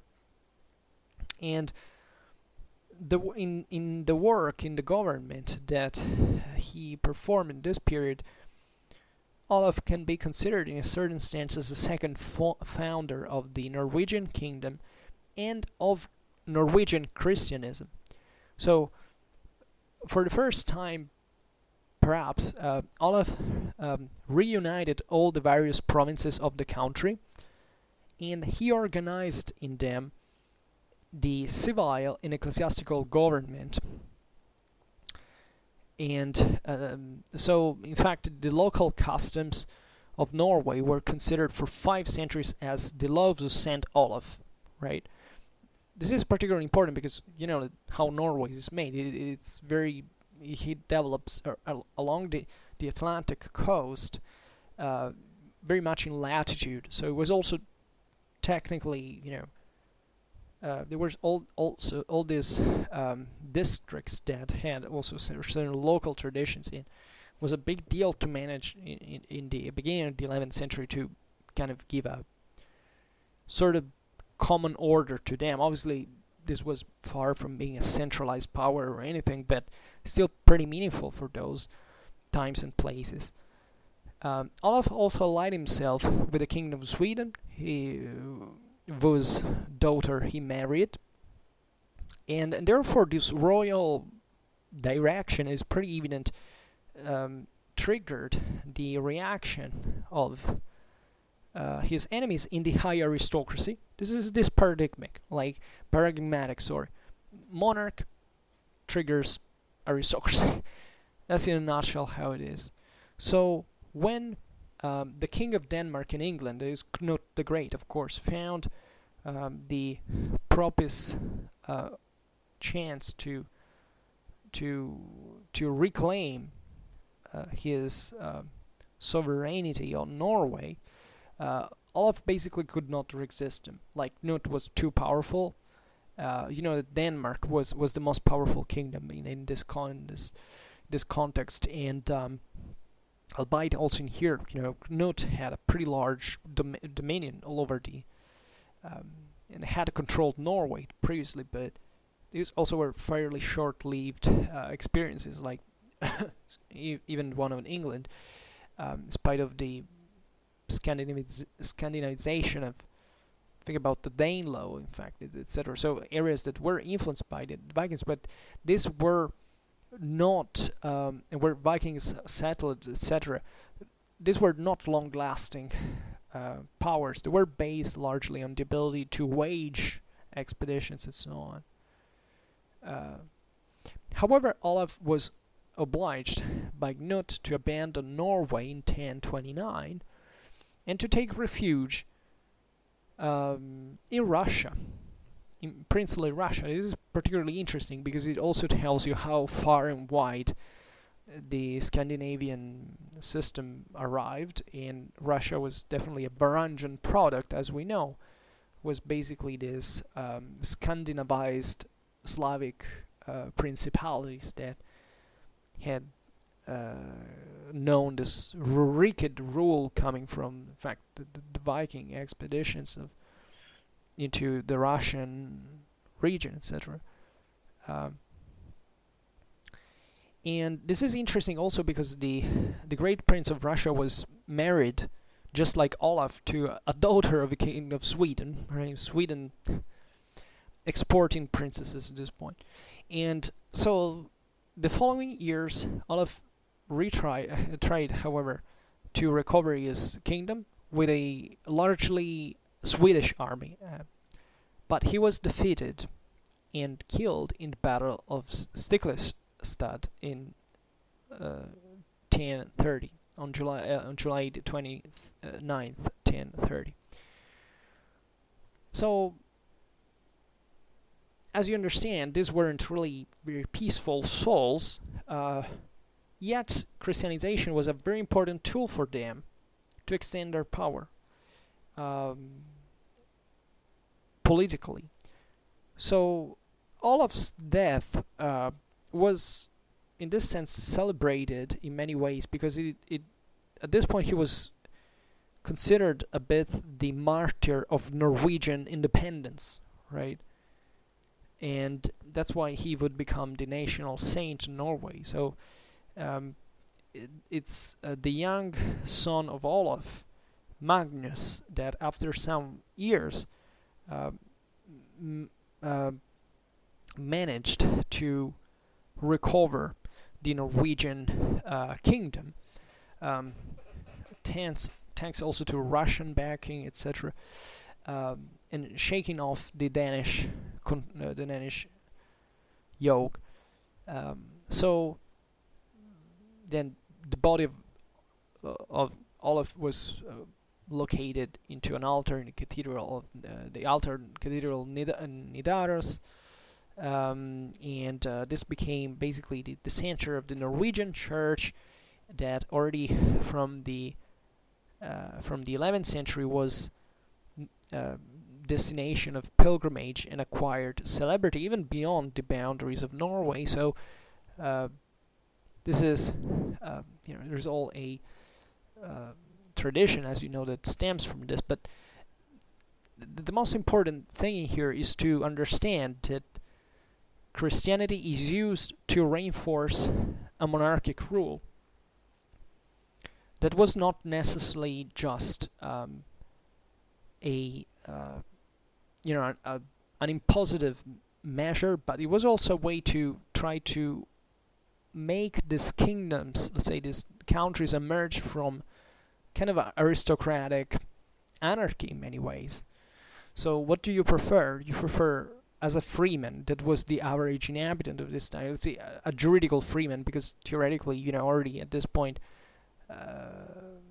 much of that freedom is being lost, right? Would it be better for you to live in a world where aristocrats do whatever they do, they continue fighting and rich and struggling for the top, or finally having someone at the top? Given that you're a freeman, it's not much you can do about that. Now, this is particularly important. It's not an easy answer to give, but the need of pacification is particularly important. This is how even the seigneurial system, the feudal system, at the end of the day emerged. It was a quest for peace, a question for pacification, of stabilization. Right? After, things like, in this case, the Viking Age, there weren't really, very peaceful moments for these communities that were suffering constantly. I made a video on the Leidang, for example, that is kind of from the history of that system, you can definitely trace even the decline of the effective freeman, say, military service, right? Because freemen had become poorer because of all these clashes, all these battles. It's important.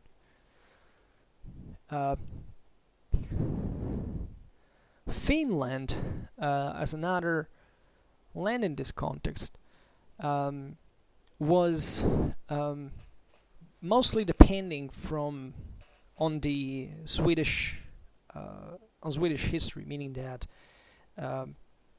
Christianization was let's say promoted only later on by the sovereign. The Swedish invasion of Finland is promoted in 12th century by sovereign Erik IX, and that leads also to Swedish expansion on those lands, and that brings to the incorporation. But looking a little bit at the Baltic Sea overall, you can see that in this period there is the foundation of several mercantile colonies that actually in many cases didn't even survive, because, as we have said before, these were kind of very young settlements that also were founded with relatively few resources. So over time, many of them would even be lost, and this is kind of dramatic because we know that something existed, but sometimes we can't even localize them today on a map, because maybe historical sources of the time talk about them, but these are fairly small settlements that also built in, maybe not even in stone, but with the perishing material, it's not so easy to track. But there is all an archaeology around this, and definitely we also know the location of many centers that tell us a lot about that context. And the important thing to notice in here is, however, that we're talking now mostly of a competitive German colonization at this point, rather than anything else, because it was the northern Germanic towns on the sea that were now expanding very rapidly, and the Scandinavians didn't quite have the same aggressiveness, entrepreneurial aggressiveness of the Germans. So, in part because Germany was, as we have seen, more developed, and so before the year 1000, the these centers were in full expansion. Naturally, there was an active competition also from the Scandinavian side, right? So it wasn't really just a monodirectional phenomenon, but definitely the Scandinavians had a tougher time against the German merchants, and this phenomenon gave rise to the foundation of several urban centers in this frontier, right? This maritime frontier, if you want. For example, it's the case of Haithabu on the Schlei, that was founded by Guthrich of Denmark at the beginning of the 9th century. And Haithabu, they basically, this happened after the destruction of the rival Rerik that was located instead on the littoral of the Bay of Wismar. Guthrich was this king of Denmark, actually, of the Viking period. It actually ruled since the 9th century, and he was here. The origins of the sovereign are foggy, and we know very few about his life in the first place. He appears on occasion of the first Frankish Wars in 804 against the slave Obodrites and the Saxons, and it's in this time that the Frankish, this very year actually, that the Frankish Frankish army penetrated in the area of the Eider and the southern borders of Denmark. And at this point, Guthrich started to negotiate with the Franks a diplomatic agreement in order to stop their advance. And in fact, Guthrich here represents this fear of the Danes to become the next target of the Franks, that exactly in 804 were subjugating definitely the Nordalbingen Saxons. So in 808, always trying to antagonize substantially against Charlemagne, Guthrich destroyed the Slavic city of Rerik that we mentioned before, and deported his own merchants and probably the entire population at Haithabu. So it's at this point that the city had that Haithabu basically had his greater fortune, right? And that's how you make a city, let's say in those contexts, in those times, and it's definitely not an easy thing to do. So it passes through warfare, passes through slaughter and deportation and so on. In 810, Guthrich guided a fleet of 200 ships along the coasts of Frisia. He ransomed 100 pounds of silver during the expedition, and he occupied the territory, including Dorestad. So, in order to protect the Frankish border with new rights, Charlemagne engaged other Viking chieftains in order to counter Guthrich. This is particularly important. Vikings serving under the Carolingians in order to stop other Vikings. This is normal in every age, actually, as general concept. what is interesting is that Saxo Grammaticus tells us that Götrich introduced a new tax in the occupied zone, and he even describes the fashion in which such taxes were collected. So the king basically had certain buildings constructed.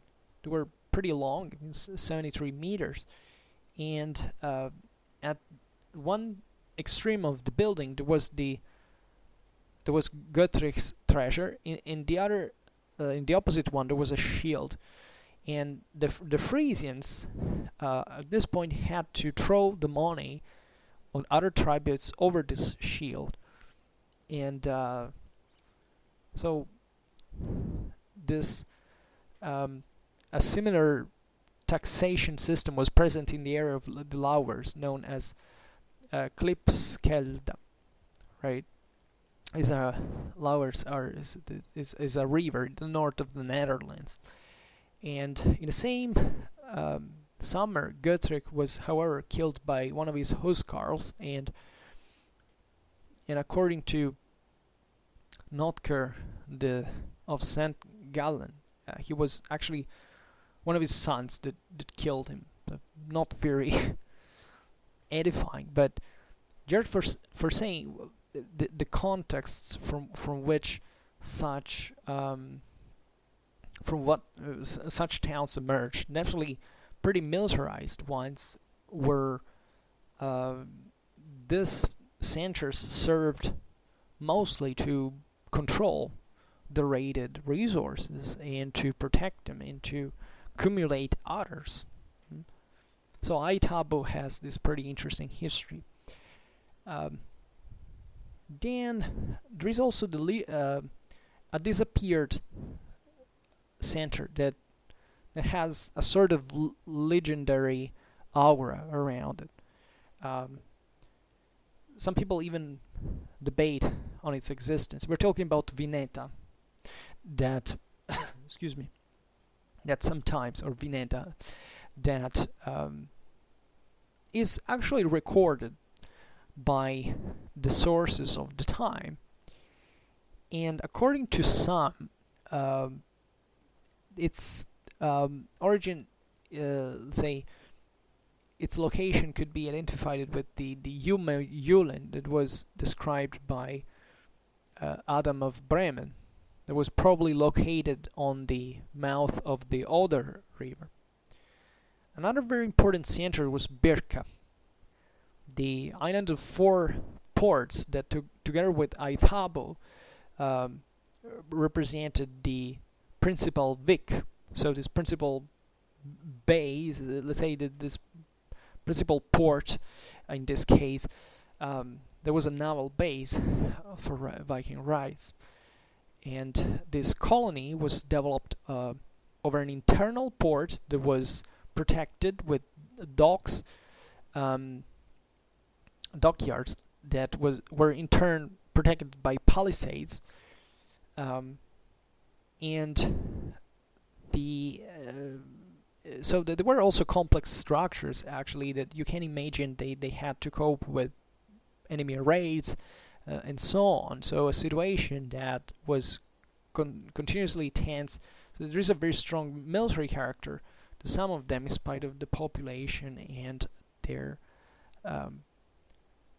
the evolution of these towns. But in this sense, it's remarkable that, and not even very clear why, many of these very active and populated colonies declined starting from the 11th century. Maybe, as we recorded before, they suffered of the German competition that would have led in basically the conquest of the Baltic in the following centuries. You know that basically, yes, also other powers like Denmark and Sweden participated to it. They even occupied certain lands in the Baltic countries, but it was really the Germans that put in motion more resources to colonize those areas, especially from a maritime point of view, and the Hanseatic League was able to cope and to even to fight against the Scandinavian navies at that point. So these are all very interesting examples of centers that existed for a while, essentially, and basically declining together with the Viking Age proper. So this gives you, in part, the idea of what it means to build centers that are kind of contingental to certain political military needs rather than great socio-economical dynamics. It's a bit like encapsulation, right? Encapsulation was a phenomenon that started chiefly because of, on such a massive scale, not because of the invasions, but rather because of the needs of control of the local aristocracies over the surrounding countryside. Those castles that were built in order to shield these territories from the second invasions were smaller castles that were built on the occasion to stop in basic, and especially in certain positions that were fundamentally points of passages that weren't in the center of great plains, etc., were maybe on some passes or river fordings, etc. And that, therefore, when the second invasion stopped, they were destroyed because those ways were basically not profitable to invest in anymore. So this reminds me a bit of the same dynamics we have observed here, and it's obvious also that this in Northern Europe, building a port on the Baltic, until there is not a strong interland agricultural production, doesn't really bring it to become a massive center, right? And in this sense, the greater centers are elsewhere, and especially the Viking era produced certain fortified positions that were also trade centers that, however, when these massive enterprises that were mostly military ones stopped, maybe fell of use, because objectively they might have been mostly strategic assets, and that's it, right? And this still doesn't explain the whole picture, though, and definitely the motivation of German competition is a key option. But the Germans took over sometimes even certain of these lands, even in Sweden, in other areas, but also in there they remain kind of, they don't develop particularly more, right? So there is also the Slavic frontier that maybe we neglected a little bit, and that we will have definitely to study a bit more in detail on another occasion. But it's, that the Slavs fundamentally are fought by the Saxons, chiefly in Central Europe, and with a general inclusion of their power, especially in the case of Bohemia, even within the Western Empire. These populations, as we've seen, were kind of more unstable, less structured from a political institutional point of view. So they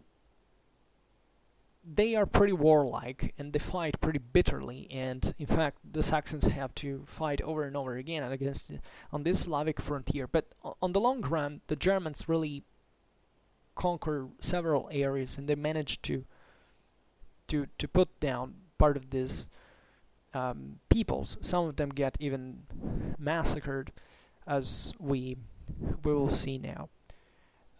This was a major concern for the Ottonians, that ruling from Saxony had necessarily to create a net of centers along the eastern Christian frontier, right? This was really the easternmost area of the Christian world. So these were military environments. By the way, it's interesting because, before the Carolingian conquest, Saxony was already at war with the Slavs. Actually, the Carolingians were allied with the Slavs east of the Elbe, so that they could attack the Saxons from the east while they were attacking them from the west.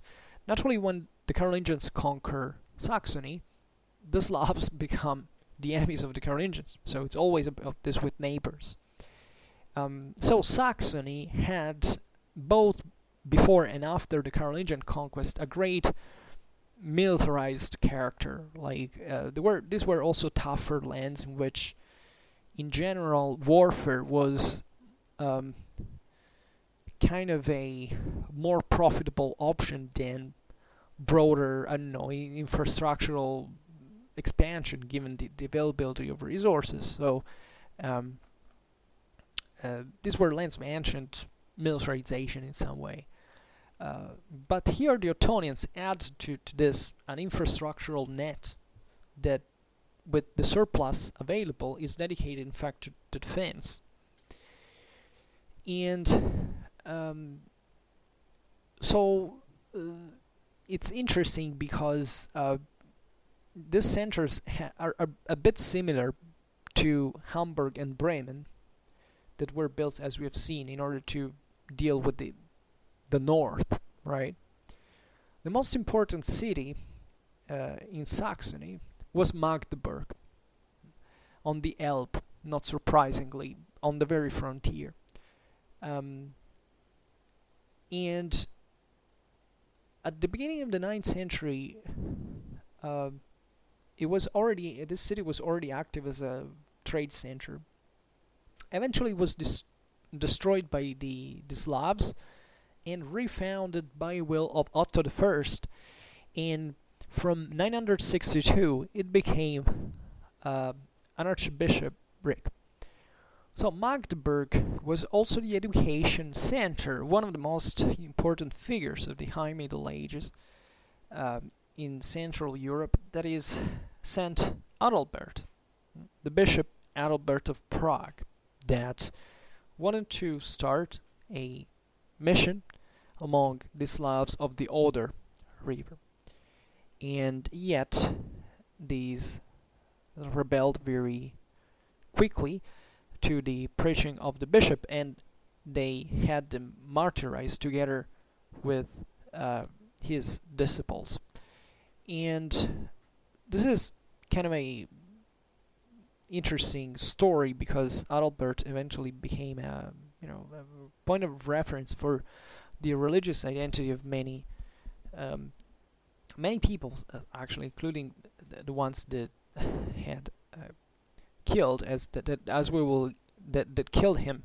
Excuse me, not that he had killed, and that, as we will see now, will eventually be Christianized. In fact, Adalbert, I believe his name was Wojtek. Wojtek, I don't know how to say it. Sorry. He was born around 956 by Slavnik, who actually was the Duke of Eastern Bohemia, and he was sent to Magdeburg in 972, and he was called Adalbert eventually because he obtained confirmation by the Archbishop Adalbert, right? He studied in this school administered by Ulrich instead. And when he came back to Prague, and he had become a canonic of the cathedral, he was elected as successor of the first Prague's bishop, Detmar. And Adalbert also traveled into Italy in order to obtain the investiture by Otto II. He also met Majolas here, who was Abbot of Cluny, another very important figure, and also the Bishop Gerard of Toul, that also converted him to the ideals of the Reformation, the Cluniac, and it's at this point that Adalbert tried to bring these new ideas also in his seat, but in 988, after 5 years of effort, he came back to Rome, disgusted by his experience, and he stayed in Rome into the monastery of Saint Alexius on the Aventine. So when he was called back to Prague in 992, he stopped at Aachen by Otto III, and just like him, he was fundamentally about the ideals of the ecclesiastical reform and this ascetic tendencies. Eventually, Adalbert founded, with 12 Benedictine monks brought from Rome, the monastery of Brevnov, close to Prague. So when through which, by the way, the Bohemia was fundamentally penetrated by these elements of Italian Christian civilization, basically, and did in the clashes between the Przemyslids in Prague and the Slavniks in Libice, and together with a clash with the powerful lineage of the Wrowice, I believe, or Wrowitz, actually. Adalbert was prevented by the exercise of his office by the son of Slavnik, that in 994 basically brought him to come back to the Roman monastery. But at this point, Otto III called Adalbert to his court, and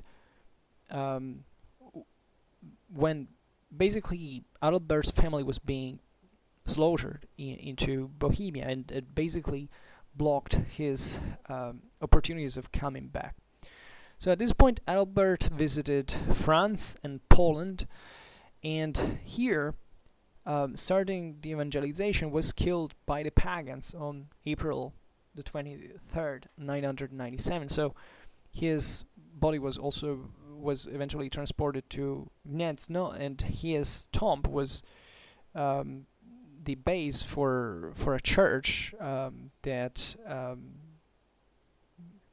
while his brother Gaudentius, he was known Radem originally, was named as the first Archbishop of Poland, because Gniezno had become, in the sense, a metropolitic seat. So afterwards, one of his companions, Radula Astrik, became Archbishop of Strigonia.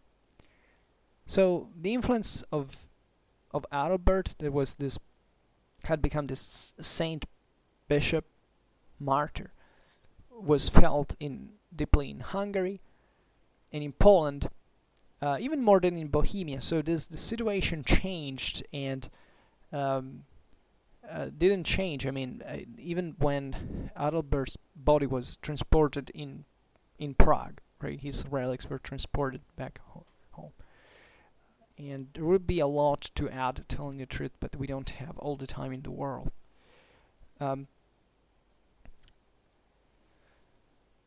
So, in spite of Adalbert's martyrdom, the Slavs of the Oder were eventually converted by new missionaries that also were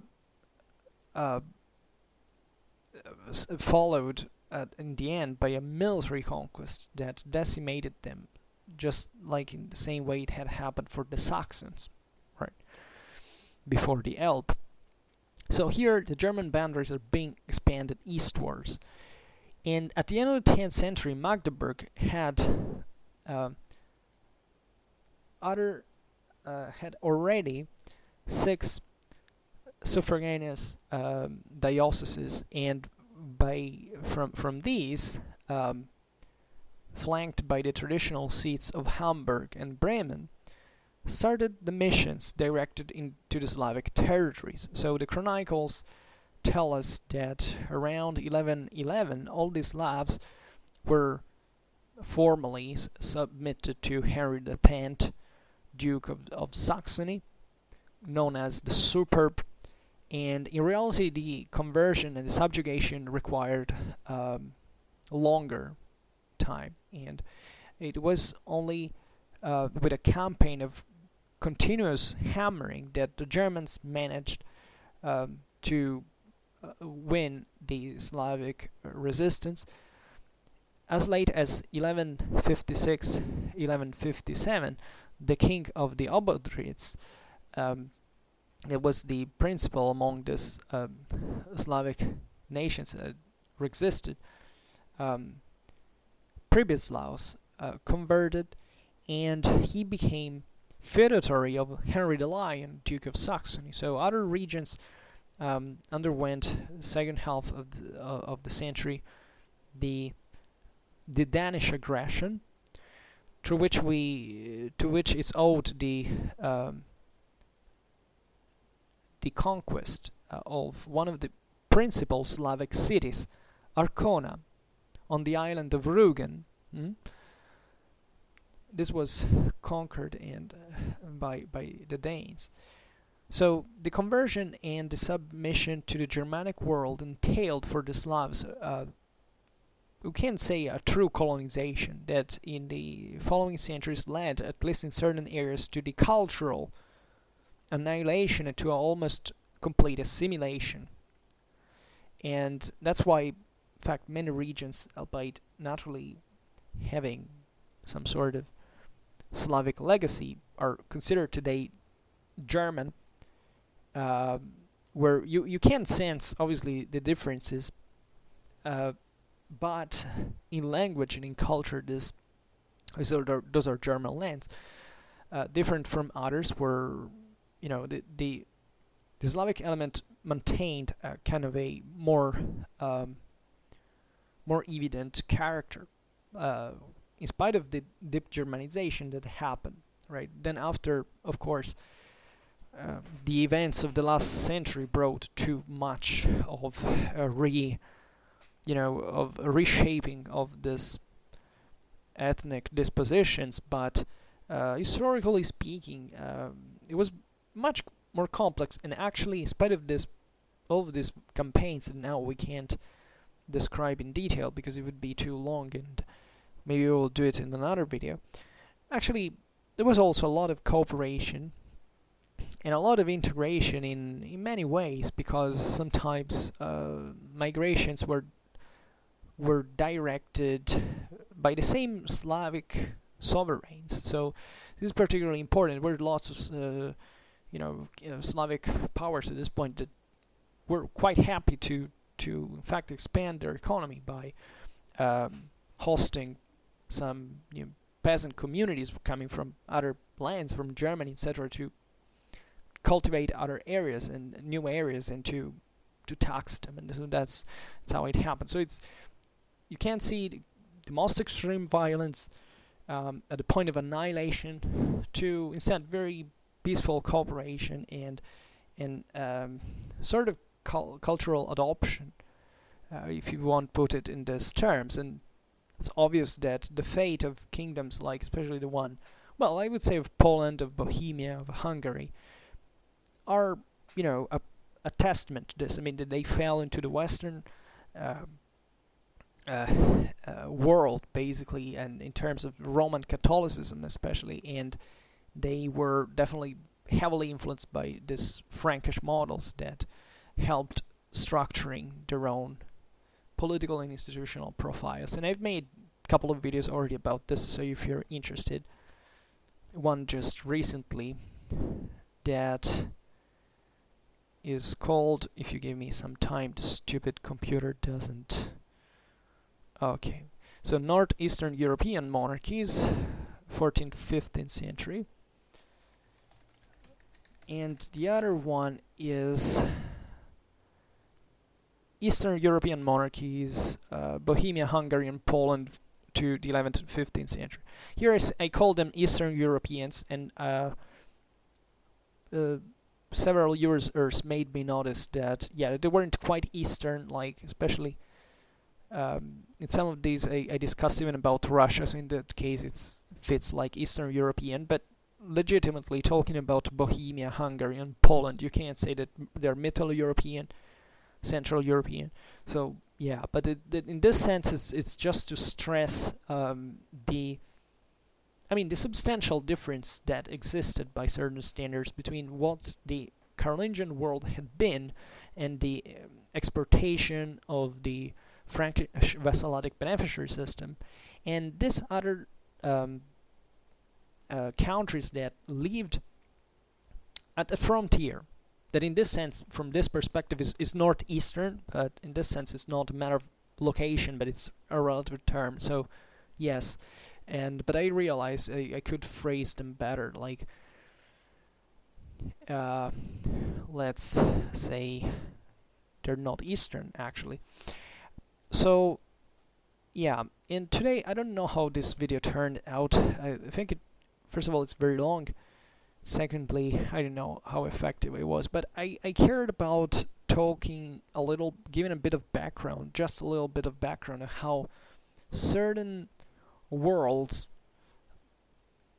ended up to blend together, to develop, to have certain transformations that you can't read on the base of, something that was brought simply as an ideological thing, or just as a violent process.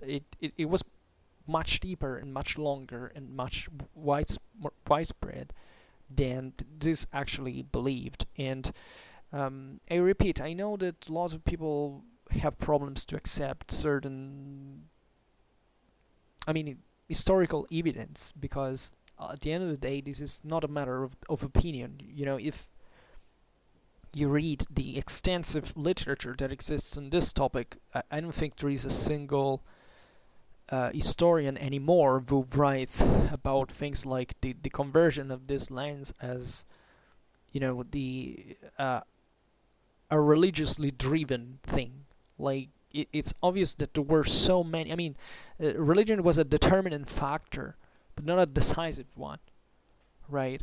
Never underestimate religion in this sense. Don't think it was, because you know what? That many people don't understand the difference between relative and absolute, or between a determinant and decisive.